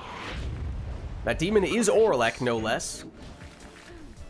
It's 2 harps and a nomad for Iroder, and that's Living Flame, giving more damage to Orlek, so 33 on that plunge, but he is gone in this round. Black Hoof on Pamitha. I suppose maybe that's only fair.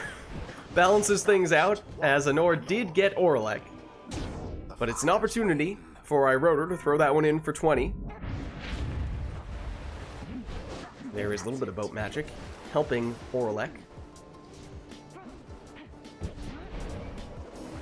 Oh, he jumped over the pyre. He jumped too far, seemingly.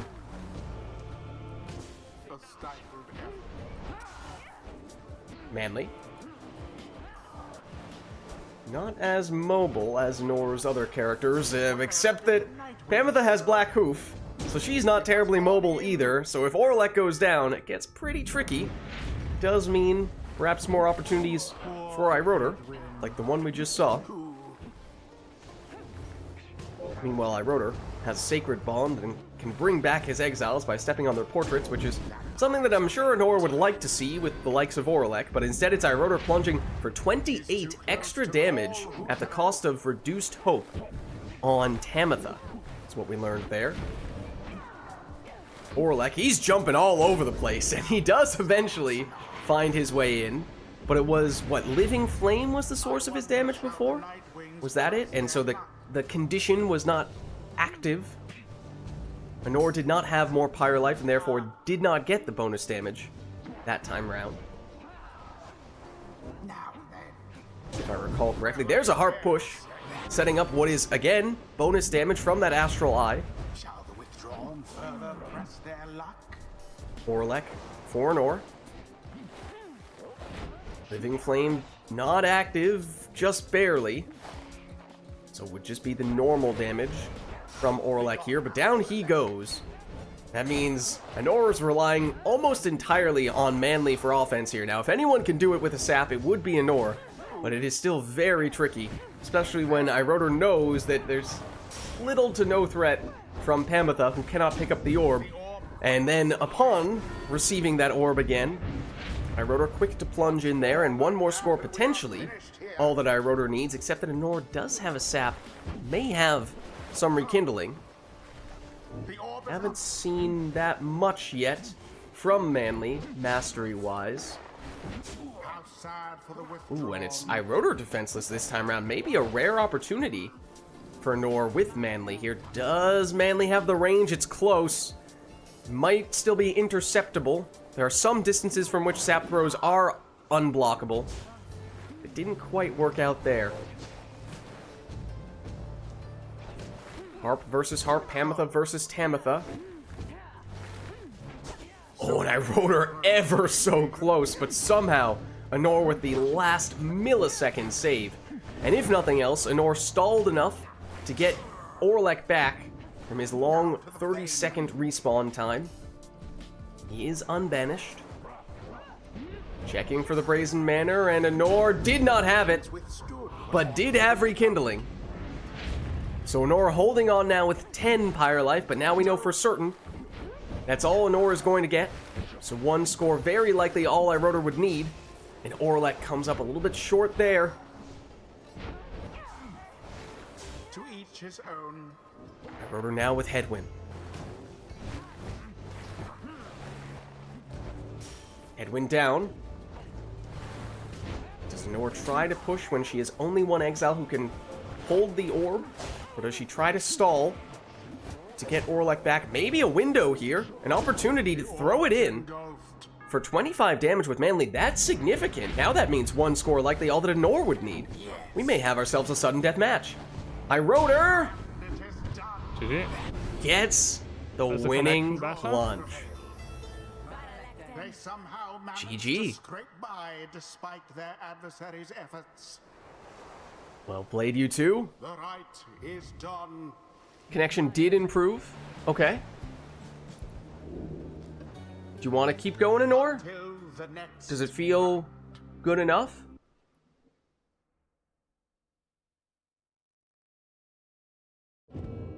Good enough to continue? Okay, gotcha.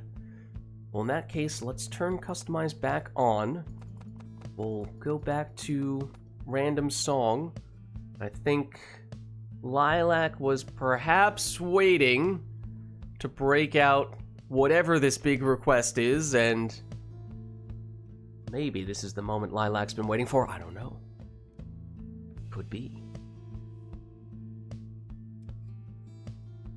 As for what it is, oh no, I don't know. But Lilac says it's time.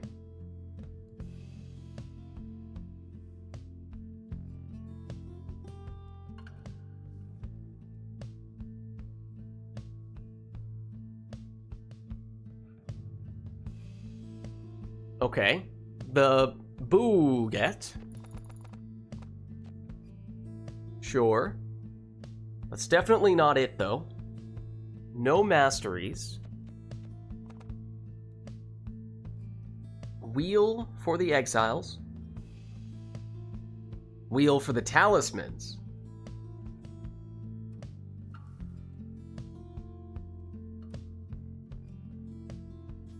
Okay.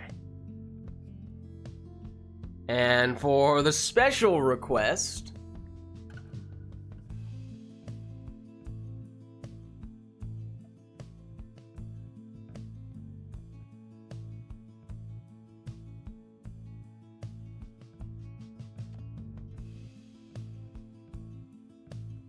both players must deliberately play as badly as possible. Also, the Titan who shall not be named. And Honor, I agree.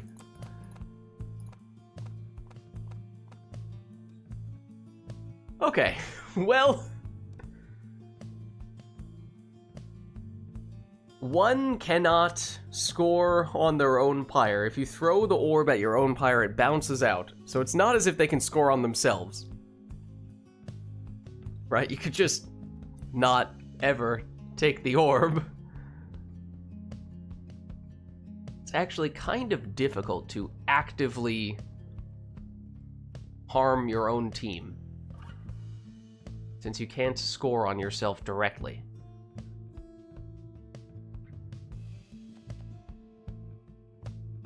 Well, I guess we'll see. Can we do the wheel all in one go? Because we cannot counterpick anyway.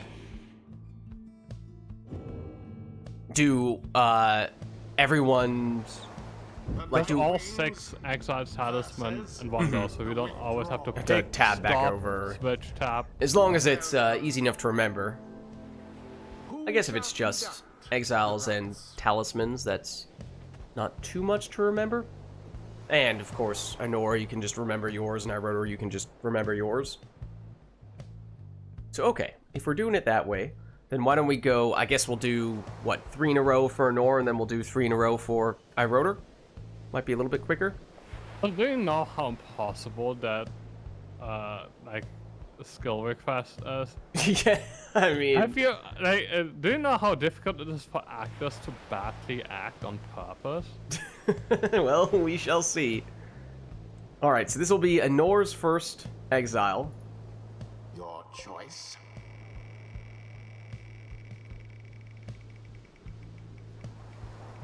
Which is... Oh, give away to checkers. You at least have a set goal you're still working towards as competently as possible. It's just the opposite of what the game normally is. This is just like no one's I cannot force you to score, and the other way around.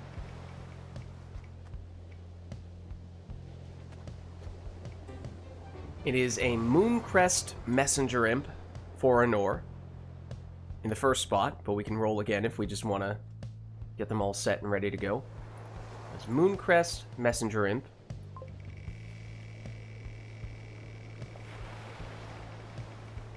You can do all for Anor, and then we can already set them the talisman on the exile, and then you do mine, and then we just have to select and lock them in. Manly.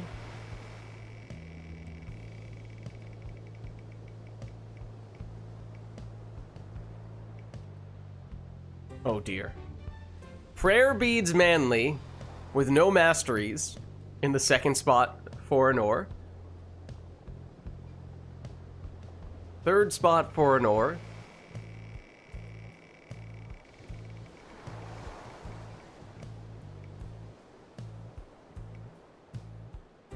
You already had Messenger Imp, right? First character was Messenger Imp, so we're gonna have to reroll that.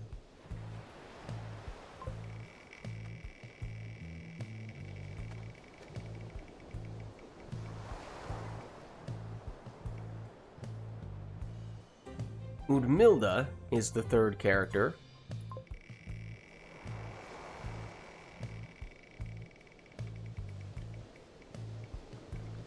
And she has the Tailwind Crest. Okay. So that's Anor's setup.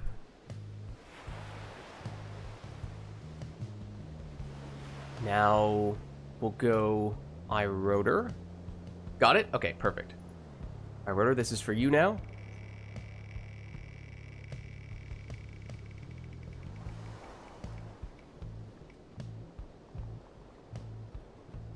Right on the line. Okay, that's Jody.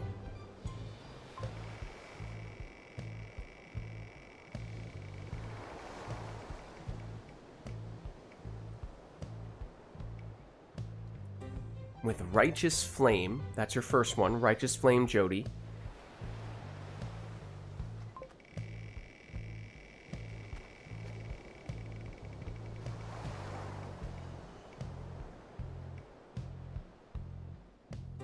Then Lendl.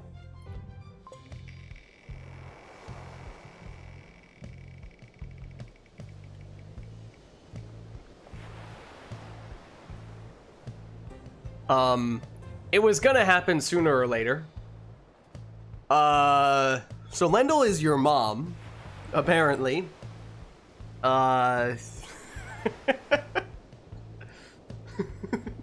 So, does that mean he gets nothing, or does that mean we should probably just re-roll, right? We probably re-roll that.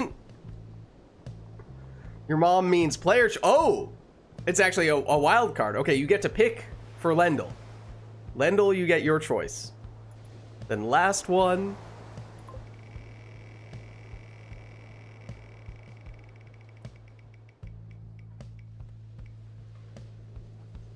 I swear. It's also your mom. Is that the case for both the exiles and the talismans? Your mom equals you get to pick? In which case, iRotor is lucking out here. We did several rolls before. Nobody rolled your mom. Now iRotor gets it twice in a row. Okay, the exile of your choice gets... Oh. Well, maybe that makes up for it. The exile of your choice gets Black Claw. Okay, so that is... on the board. And that is on the boat as well. So that's iRotor's team. Okay. So here we go. RNGeth, or RNGesus giveth and taketh away.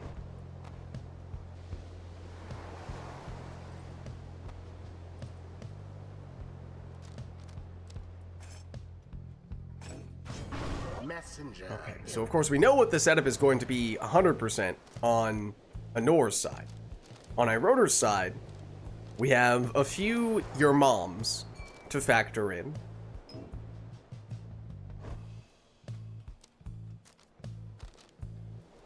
He gets to choose the talisman for Lendl, and then he gets to choose the character who gets a cursed talisman, the Black Claw. Okay. Jodariel.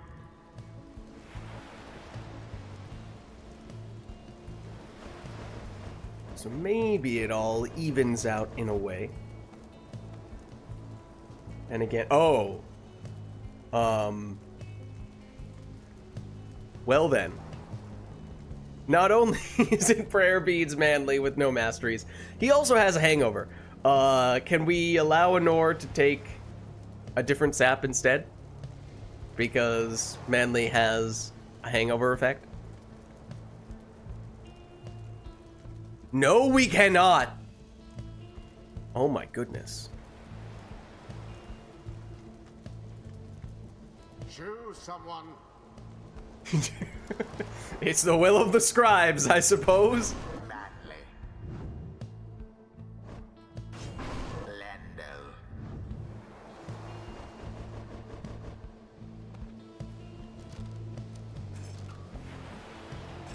Then a speedy Udmilda in the last spot for Anor. Demon. There is the cursed Vizpaleth for Iroder. So here we go. The orb is A whole bunch of requests from Lilac led to a very chaotic setup for both players. of the aura. Iroder lucked out in some ways, but did still end up with a cursed talisman on one of his characters. Anor didn't get any choices with her team, but does have, well, the Manly setup is pretty cursed. There may not be a cursed talisman, but it's still pretty cursed. -2 to most of his stats. And he has prayer beads. So Anor, I don't know, maybe she'll find a way to plunge with him. If so, then that would be Okay, incredible. by the way, I'm in favor of voting the skill request because I have no idea how you would do it without this game lasting forever. There was also that request for the players to play as poorly I have no as idea they how you can, would do it. and that's not the easiest thing to do. I mean, I could just walk into the sapling, but like that. If we both play bad on purpose, it doesn't matter. Zanor could just try not to score despite having the orb, and I You guess could blink an aura or whatever. It doesn't make sense. This game has to end at some point. you are doing a good job of playing not well. You are doing an adequate job of playing poorly. The problem is that Anor could just stand here for all of eternity, and she'd never win. So from that standpoint, she's doing well, but, Another banishment. okay. Oh dear.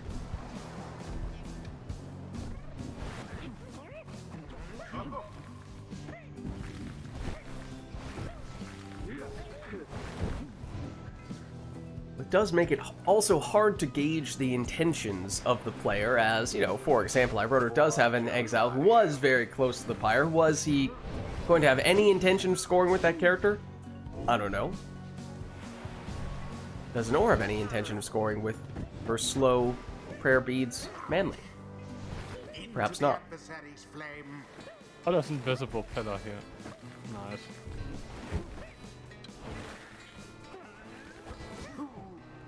I feel like one thing you could do as sort of a middle ground is, rather than try to play super competitively, find some way to meme around a little bit. And that way, you know, it's not as if you're going completely out of your way to never score, because then the match would never end. But you have other objectives beyond just scoring at any and every opportunity in the most straightforward way. Alas for Lendl.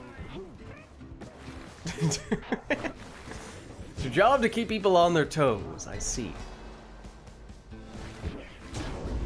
That was interesting timing on that plunge at the very least. Looked like a seesaw effect.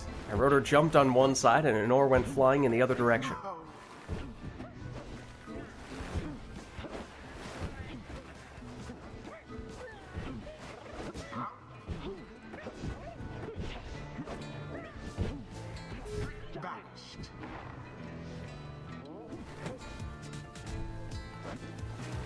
Can an oar place the sapling on a puddle? That may or may not have been what she was trying to do there, but I respect it if that is the case.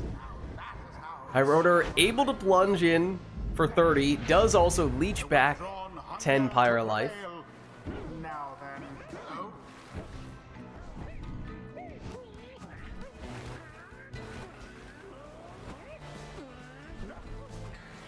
Nor's doing a lot of flappy imp nonsense. Rotor banished there. Now a Nor. Messenger imp.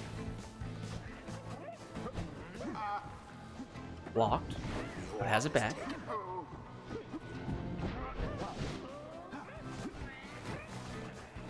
May have gotten a little bit of extra speed from going over the puddle there, despite not dropping down to the ground at all, I don't think.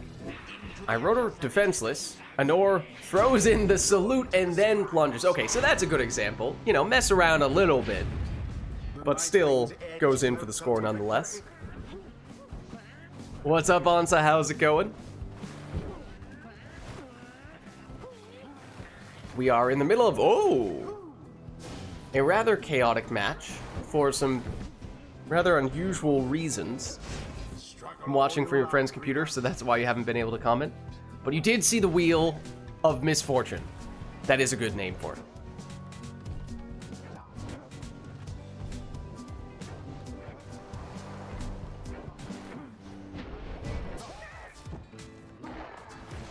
Somebody get the orb. Well-timed sapling placement there.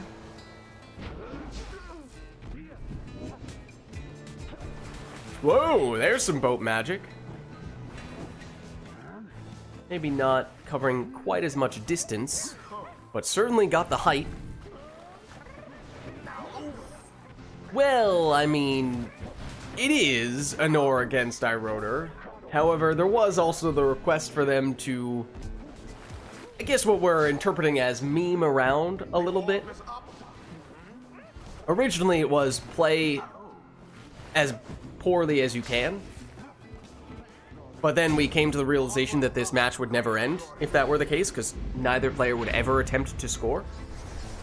So I think we kind of settled on, okay, find a few ways to mess around a bit. And that's kind of a happy medium. But I say that because it's not as if this is your typical Anor iRotor match. None left unscathed.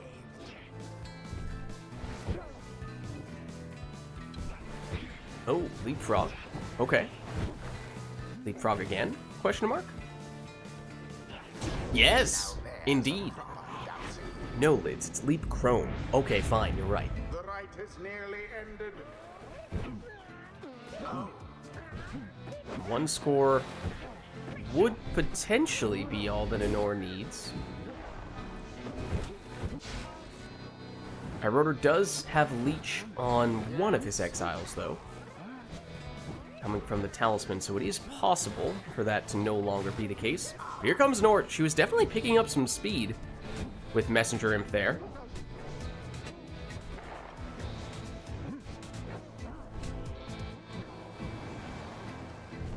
iRotor maybe trying to get the job done with his cursed talisman character. Bulldoze through the opposing team with the aura, even when he still has the orb. That is the benefit, at least, of that talisman. But Honor makes it through, except that was with the Exile, who did not have enough damage to finish it with 1 score. So Iroder still holding on. At this point, 1 score from Honor would presumably be sufficient. Here's Iroder, though, with Jody.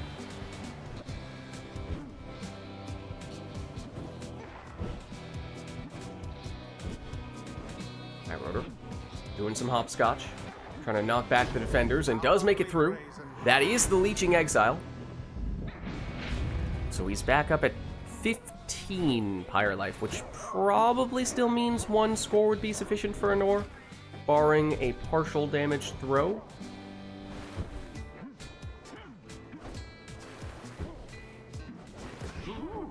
Oh.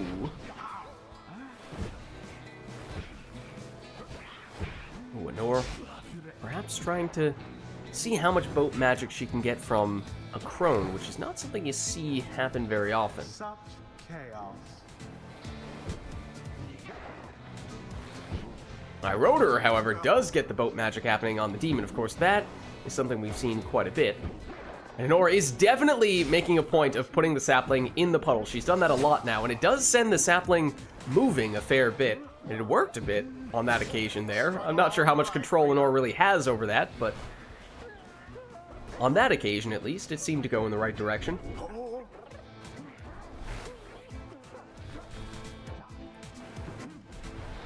Iroder once again trying to get the job done with that cursed demon, his Paleth. Ideally with that aura still intact. That's easier said than done. Honor has some relatively large aura characters there. And down goes Vids Paleth. Opening here for Messenger Imp.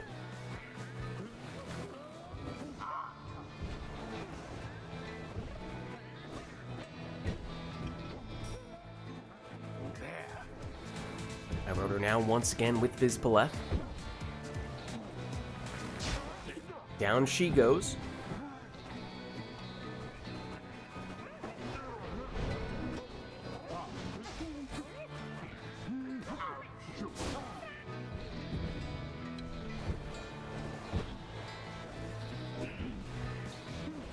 With Milda. Oh, knocked toward the Pyre, but down she goes nonetheless. Honor trying to make the whole moving sapling thing work in her favor. I think that time the sapling just got deleted altogether. Here comes Messenger Imp, and that is I'm never doing this kind of the winning again, score. stupid. I think it just kind of, it makes it very hard to implement. The ceremony is complete. Alright, so let's head on back. Until the stars align.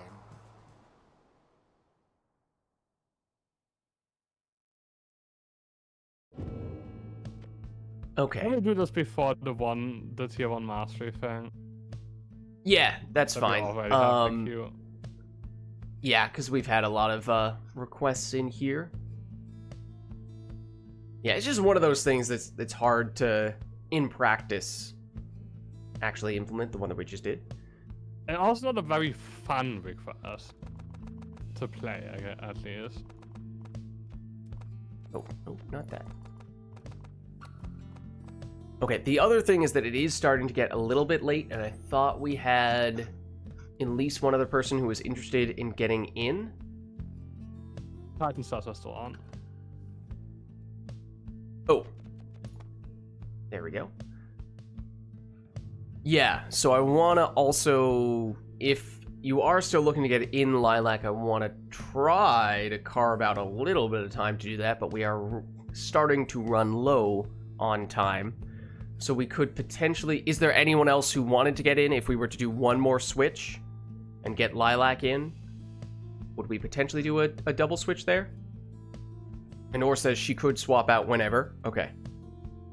We can do double swap. Okay. I wrote her also volunteering to swap out if anyone else wants to get in for a little bit. Well, let's start setting up this one. That way, Honor, iRotor, you can do your thing, and in the meantime, if there is anyone else who would like to get in from chat,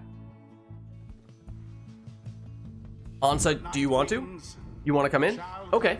So then, why don't we do this then? We'll have this one between Honor and Iroder, and then we'll get Lilac and Ansa in for a match or two after that. And I guess that means we do still technically have a request in the queue from Camilo, so I guess we'll do that one for the first match between Ansa and Lilac. Volfred. Okay, so it's Volfred. I would venture to say, probably not with the reduced stats and prayer beads on that occasion, even if it is still a sap on Honor's side, and then Headwind for Iroder.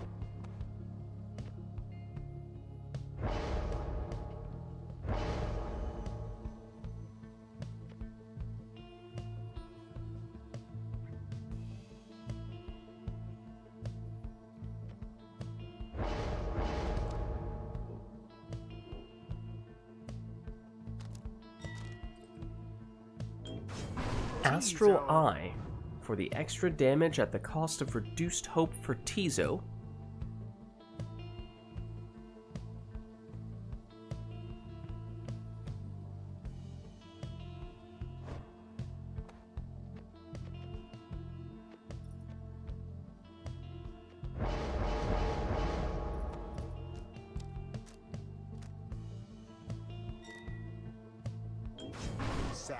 Quick throwing Palmus in the second spot for Iroder.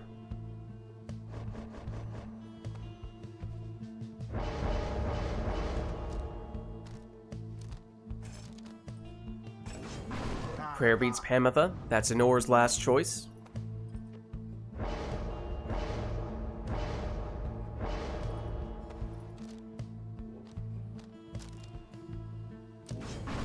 And Exploding Lady River is the last choice for Iroder. So alright, here we go.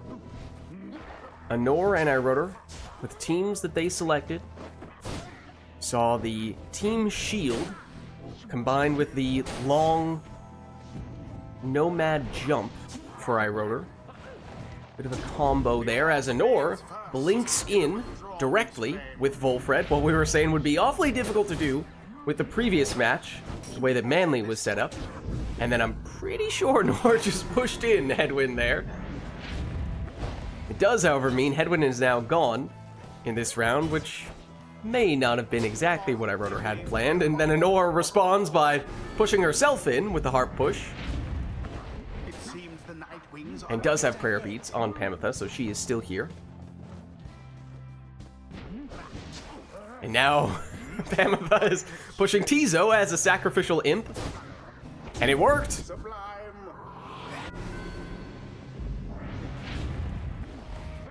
In short, Pamitha is currently being a bully, and is just pushing any and everyone who she is next to. So that time it's Volfred, and it's a throw rather than a blink that time.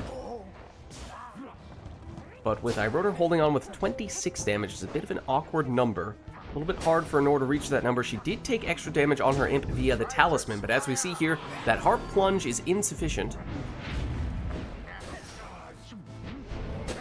Iroder now with 6. Now, of course, he does have a sap. I think he has at least a little bit of rekindling, but we're about to find out. Or at least we may be.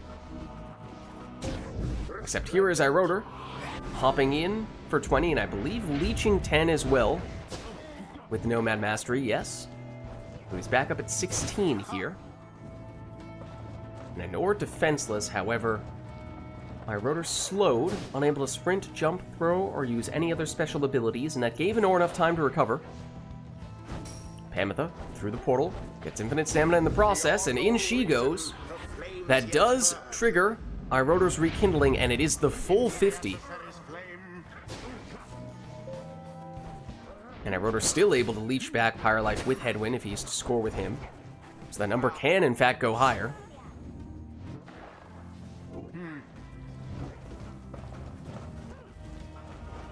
Iroder probing with Lady River. Exploding with Lady River. Here's Pamitha through the portal with the infinite stamina. That's not quite enough to set her up, though. Although she switches in to Tizo, sacrifices him, creating a dangerous portal. There's the combo Iroder's been looking for, though. the shield to help set up Headwind. He plunges for 20 and leeches back more Pyre life, and that actually means that Iroder is in the lead here, unless, of course, Anor is also holding on to a big source of rekindling. She does also have a sap. Here is Volfred. And now Pamitha. Pamitha's blocked. And then sacrifices Volfred, and then sacrifices herself. Tizo, only defender back. It's the sapling, though, that actually gets the banishment there, I think. Pamitha. Thinking about sacrificing Tizo, and does to decent effect, no less. Well-placed sapling, although Volfred himself still vulnerable. So Iroder able to retrieve the orb, but he goes down. Lady River. Pamitha, blocked, banished. Now Lady River for Iroder. Crashes into Volfred. That means just Lady River at the moment, at least until Pamitha makes her return. But Lady River weaves around her, and with Siege Chance still active, gets 25 damage there. And that could be significant. As now, Iroder would have enough damage, with any of his exiles potentially, to at least deplete all of Anor's starting Pyre life. Does go back to the question of how much, if any, rekindling does Anor have. Pamitha. Slowly works her way toward the Pyre, was looking to do a harp push, but it didn't work out. Headwind goes down before he can pull off his move. Anor with Volfred. Has that nutrition stick, so has the extra range on the blink. Just looking to set up the throw, but it wasn't quite quick enough. Oh, opportunity though for Pamitha here. She plunges. That's 20 damage. And she is back. She has prayer beads. Volfred eyeing the Pyre, eyeing potentially the blink straight in, but Anor opted not to go that route, and instead Volfred goes down. Pamitha, by herself at the moment, now with some reinforcements, tries to do it herself, but instead switches into Volfred, and he's sacrificed. Defensive harp salute there, it seemed, putting Tizo back in a further back roll, where he's able to make a stop, or at least slow things down so that Volfred can make a recovery, but now he's taken out. Lady River tries to go the direct route, but Pamitha has it back now. Infinite stamina. Anor loops around and in, and with that plunge, Iroder now down to 20 Pyre life. That means one score could be sufficient for Anor, because we have already seen the rekindling for Iroder. As we've also already seen, it is possible for Iroder to recover some life with Headwind's Leech. So the math could change. Iroder with Lady River explodes, taking out one of Anor's exiles. Lady River again. Oh, and almost made it in there, which I don't think was what Iroder had in mind, but Anor with a quick counter plunges in with Pamitha and gets the win. Their pyre nearly was extinguished there, but no. GG. Thus end this night's proceedings. Well played, you two. Alright, well, let's head on back. Until the next rite. We are starting to run a little low on time, but if we would like to squeeze a match or two in between Ansa and Lilac, maybe we can just barely do that? If that is still of interest to Ansa and Lilac. Why Works not for get Ansa? the first mastery request out of the way, and then we can double swap? You want to do that now? I was just gonna say... Yeah, sure, then just start the ride, and then... I was just gonna say we'd do that for Ansa and Lilac's first match, since you're right, that is still in the queue. Sure, but then they have a dual request match, and maybe they only get 2 or so. Realistically, from my timetable standpoint, I only think I'm going to have time for 2 more matches. So in the interest of getting them in for at least 2 matches, Okay. I would say we'll just get them in, have them do that, and then we'll do a liberation right after that. So they at least get 1 match with taking whatever they want. There will be 1 that has a request in it. A little bit of both sides. Requested stuff and taking whatever you want kind of stuffs. It looks like they are good to go, though. Okay. But thank you guys for stopping by. Anor and Ironer. GG's. Liberation right with us, indeed. Well, don't worry, you'll have a little bit of a warm-up first.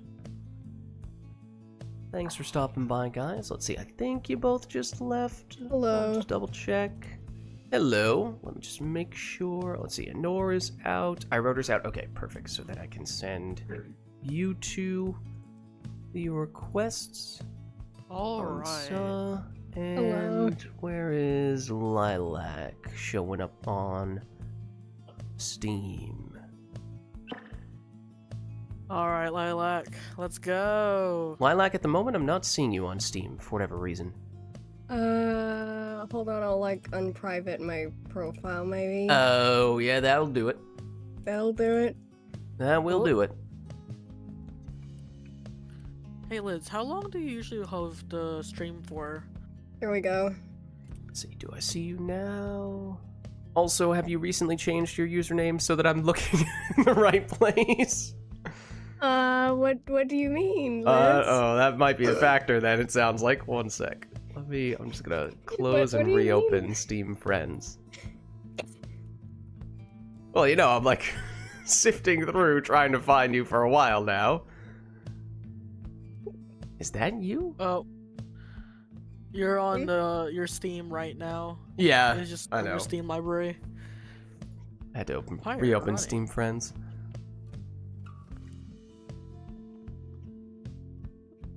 I believe Okay, Lilac's actually though, on, where are you? Lilac, did you rename your Steam account? Because I can't find you. I might have. Wait, can't you like just check your friends list? I'm looking at my Lilac, friends what list is- right now. I'm looking based on the name, and I do not recognize.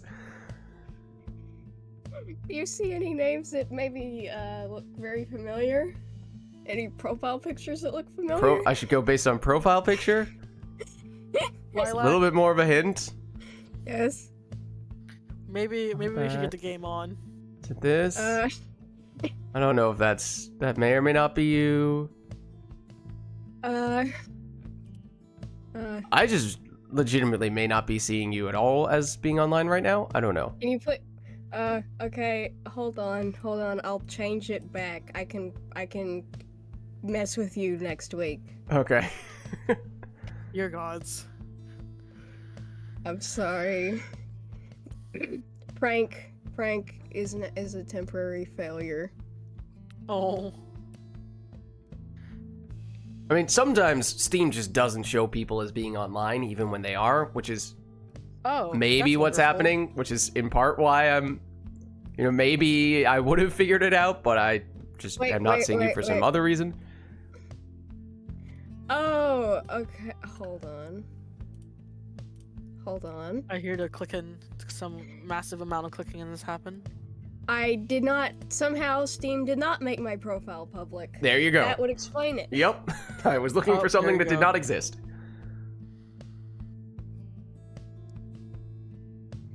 Can you find me now? Oh, I just saw the friends list move a bit, which means maybe a new name is popping up now.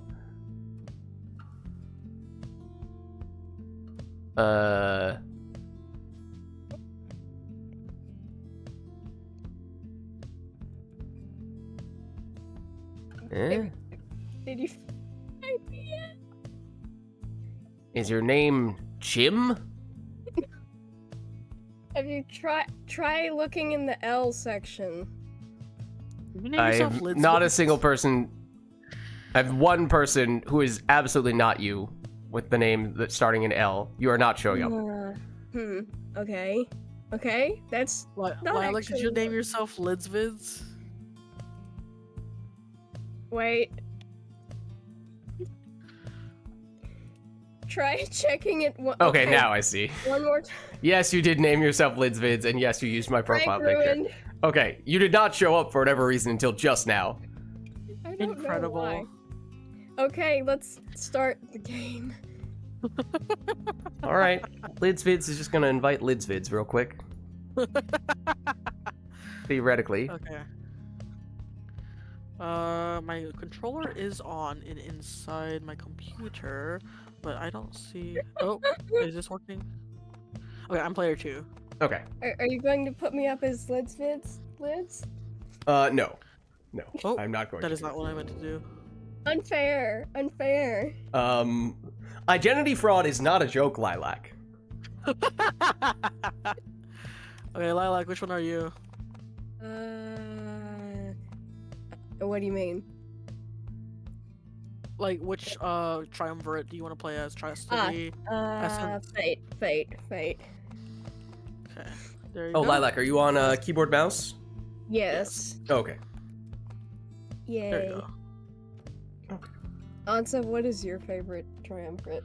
1 sec. I mean, I'm doing it right now. It's Beyonders. Okay, now, Ah. admittedly, this is a little Snadra. bit confusing. Our beloved Snadra. Oh, I Wait. see it on the stream. Oh, incredible. How did you get the profile picture exact? I literally stole this profile picture. No, just admitting to, more crimes. Like I opened your same profile on my browser and then just saved the image. Incredible. Why, thank you. Incredible. Now we know how to steal. Kids, I would just profile like to remind pictures. you all that identity fraud is in fact a crime. Well, I mean, does this count as like actual legal identity fraud? I don't think so, but I'm just saying Okay, maybe then don't it's not a encourage people crime. to do this. We are learning things about Lilac's criminal tendencies today. I mean, we're playing Pyre, aren't we? We're playing Pyre. I mean, you should fork found in kitchen. Okay. You know what? Criminal You and kind of got me there. We are to Australia. Yeah. It's really funny that you say that because actually, like, one of my friends. Oxtalco, Lives- no, One of- don't encourage war. No, we're not doing Don't war. encourage this behavior. Please, for the love of God. If anyone wants to impersonate anyone, you can impersonate Irritor. There you go. Just not the host. Just not the host. Haven't you heard that imitation is the sincerest form of flattery? Have I heard that is probably... That's also not the full quote. I think it's actually... It's not? No, I don't think No, it it's is. not. It's so often cut off at that point, but I think the meaning actually changes significantly when you get the full quote in there. Okay, what is the full quote? I don't remember offhand, but obviously I've heard the Alright. cliche a bunch of times. It's just that I remember also hearing, yeah, no, it's actually quite different from what people think it is. I see. Then the first thing you see when you Google is, okay, imitation is the sincerest form of flattery that mediocrity can pay to greatness. Yeah. Damn. I see. Damn. That So what is is that- quite the diss. What does that mean exactly? That means you probably shouldn't use that phrase in the way that you were using it before. Imitation is the sincerest form of flattery. You know, you flatter, but that mediocrity, so mediocre people, that mediocrity can attribute to greatness. What is the fucking full thing now? I see. That mediocrity Oh. can attribute to Oh, greatness. I should not be cursing on stream, should I? I think people have cursed on stream before, although, like, it's Liz's call, I guess. Are we doing only 2 masteries? Well, there is a request for first tier masteries only. So, like, the very first one on either side, which functionally means you'd be limited to at most 2 masteries. I mean, I guess you could. Oh, interesting. You could just Okay. do the first mastery on one side if you really wanted to. Don't ask I'd me be why you interested in would, that. but I'd be interested in seeing how that functions. you could do that if you want. All right, but All let right. us hop in here. And I think this is gonna be our penultimate right, because we're running a little low on time here, so we're gonna have to go into Liberation right after this. So this is your warm-up, Okay. And then things get serious. Ooh, okay. Oh boy. Alright, alright. What did we say about identity, Fro? Welcome, What? Huh? the right. Wait, Matthew what? McConaughey, what are you doing here? What? Wait, what? Never mind. You just quoted the Wait, was he most famous quoting line someone? from that guy. Ah, alright. Okay, so what's the plan here? So the one request is that you're limited to just taking the first mastery on one or both sides of the tree. Okay.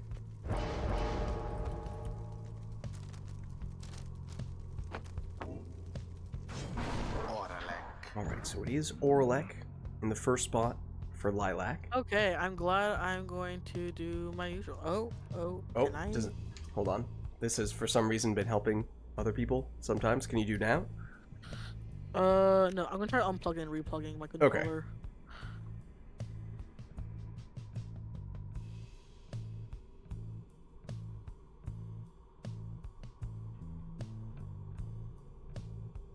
I'm choosing Imp, specifically Piezo first if you want to mouse over, but I can't do anything. Can you press the pause button? Sometimes that's the only button that works.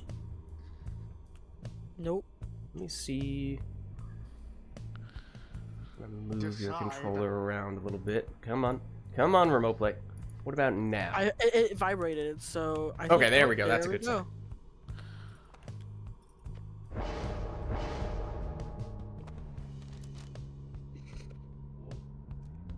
What the hell are those?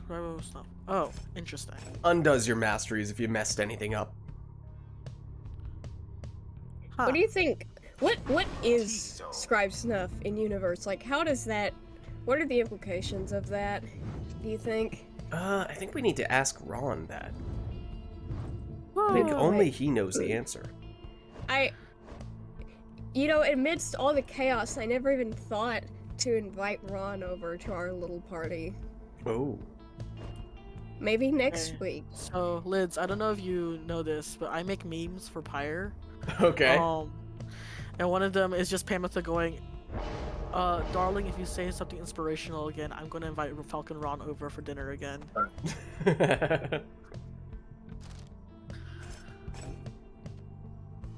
That's awesome. I haven't posted it yet because I'm still trying to get the wording down because it's a little awkward. Because part of the art is making it snappy. But Speaking of art, Ansa, I've noticed that you've like posted your artwork before in the past. I have. I What? think so. Wait, I think you have. I posted a really shitty drawing of Ruki yelling about needing to be let into the caravan. Yeah, that's what I meant. That's art. Okay. And I was wondering, have you ever by chance considered drawing a certain No way. character? Maybe. I'd not do her justice. I do plan on drawing more, but I have a couple commissions I need to catch up with first. And by a couple of commissions, I mean one of my coworkers I promised art for 8 months ago, and I still am working on a watercolor for it, because watercolor does not like me sometimes. Understandable. Actually, Also, I no. do think that you would do her justice. Oh, I appreciate that.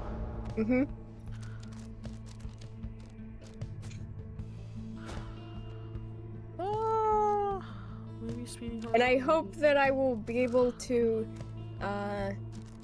whatever the word is, do you justice or something. I hope that I will not make a fool of myself in front of you. Oh, you're fine. Well, here we go with our first match between these two, Lilac and Ansa. As I was saying, probably only gonna have time for a couple here, so this will be our warm-up before the Liberation Rite. We'll see how this one plays out in that case. Only the first mastery on either side of the tree allowed here, so very limited in that regard. But Lilac getting us started with a 25 damage plunge from Okay. Gertrude. perished. But now everyone down on Lilac's side, so Okay. plenty of time for Okay. Ansa, who ups to plunge for 30. The beyond And also, Bertrude coming back, courtesy of Prayer Beads, so no downside to that plunge. Haha, haha. Downside. Get it? Downside Oh, like no. Pyre? Like, downside like Pyre reference? Gods. the fates Lilac, I do believe you're gonna beat me. I might. I might. There's a small possibility that I might. Well, here's Pamitha for Lilac. Flies in Oh, there you go. for 20 damage. That means one score could potentially be sufficient for Lilac here. Orlac would have enough damage, and Oh, there it you go. is. Yeah. Oh my god! Very GG. nicely done. I'm so proud.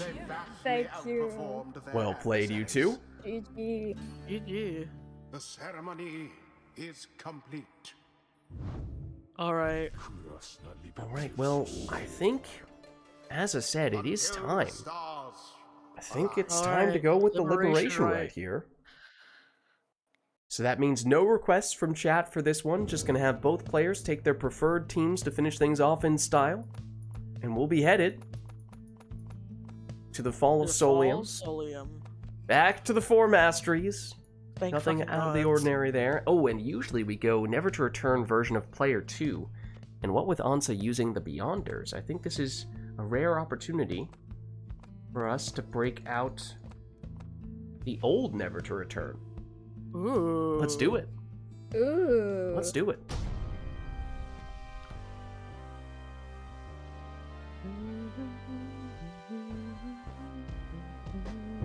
Why, There's a hello, point in my life where exiles. I would literally listen to this song every single Welcome to night the fall of as part of my Solium. night playlist. Have you the Understandable. fortitude required to prevail? May further shame befall whomever fails. The fate stand prepared. Beyonders, stand prepared. The rite shall begin forthwith.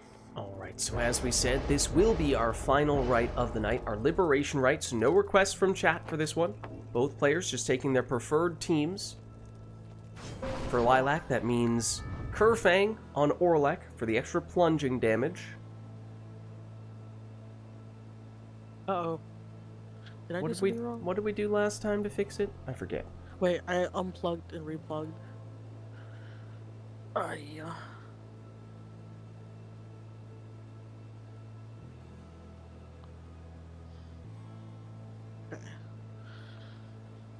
Any better? Nope. I think we It's actually... my mouse right now. Wasn't it? Oh, I could give you keyboard mouse controls in that. Sometimes, for whatever reason, Pyre just doesn't let your controller work on this screen, and then once the game actually starts, you're fine. Oh, there we go. Go. Oh. Alright. Okay. That was weird. That was Yep. very, very weird. Don't know why that fixed it.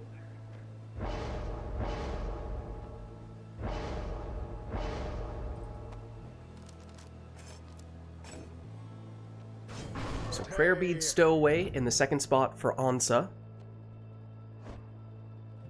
Or first spot. Oh, sorry, first spot.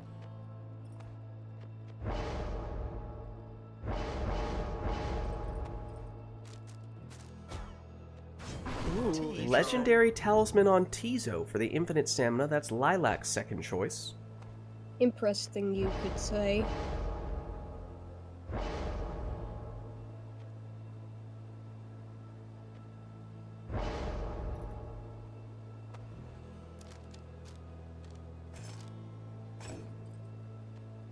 Second choice for Ansa is a speedy Saluting Bertrude.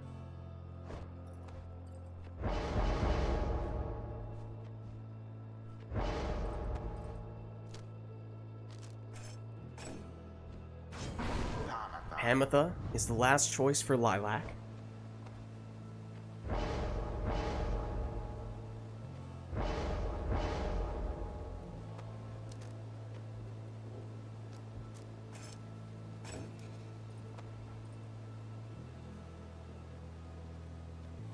And Ansa rounds out the team with Webbed Lanthorn Tizo. So here we go, our final rite of the night, our Liberation Rite. Lilac on the left representing the Fate, Ansa on the right representing the Beyonders. Best of luck to you both. Ooh. Yeah. Chat, I think I might be outclassed here at this point.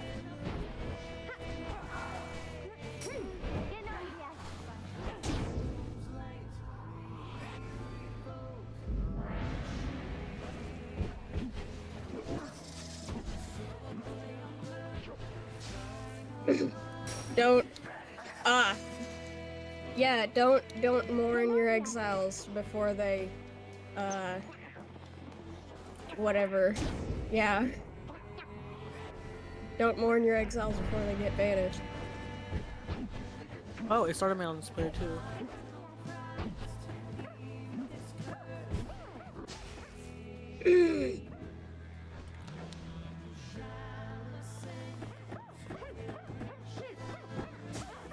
Ooh, super close.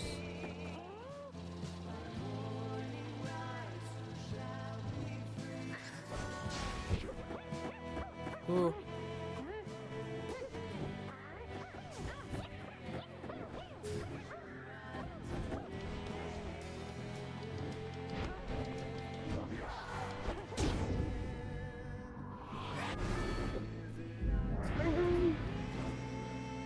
It's starting me on bird shoot for some reason, but it is what it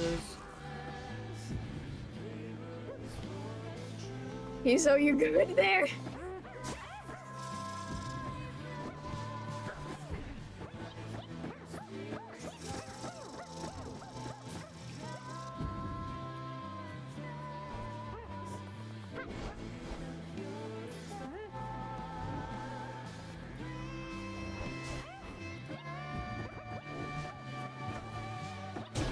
Ooh, good.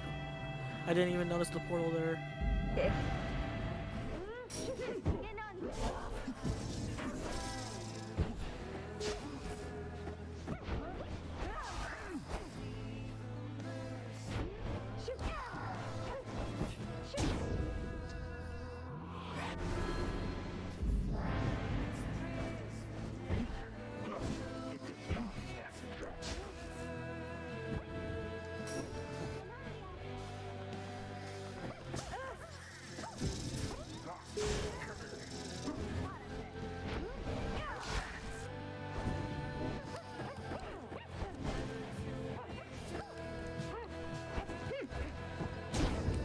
Nice.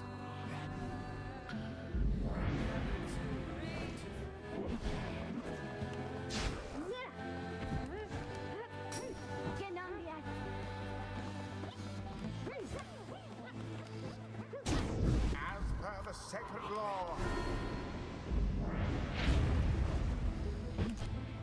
into the adversary's flame. And Oh, there it is. that's it. And there it is. Very nicely done. GG. GG. Well played, you two. Rather convincingly, Oh, man. I must admit. Well, Thus ends the liberation Good rite. job, Lilac. as we were saying, Thank you. that was our Liberation Rite, our final rite All that of the training you gave me. night. Yeah. Okay, well, with that being said, thank you everybody who participated in the rites today and everyone who gave us the requests in chat as well. I'm gonna hop out of Discord, but I will catch you guys next time. Or Okay, let me just free them from Steam Remote Play. Who's this Vids guy? We should get rid of him. What's he doing here?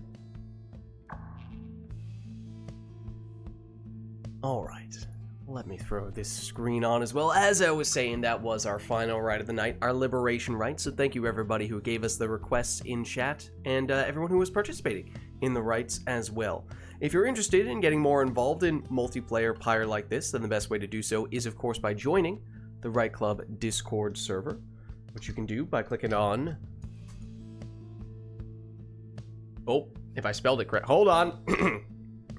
If you're interested in getting more involved in multiplayer Pyre, then the best way to do so is by joining the Rite Club Discord server, which you can do by clicking on that link right there.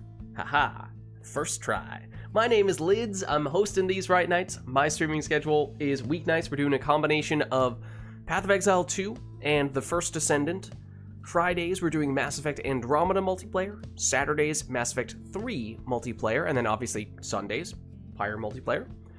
Then Lids Vids on YouTube as well, posting the VODs for those streams, so if you missed anything, you can catch it there as well. Also doing some Hades 2 videos straight to YouTube, in addition to our first ever Path of Exile 2 build guide video. You can check that out as well. And if you haven't done so yet already, of course, you can also hit the follow button to get notification when I go live. Also at Lids Vids on Twitter. I post there when I go live as well, but actually the best place to stay up to date on all things Lids is my Discord, which you can join by clicking on that link right there. But that's going to be it for me for tonight, so thank you all for watching. Hope you enjoyed the stream, and I'll catch you next time.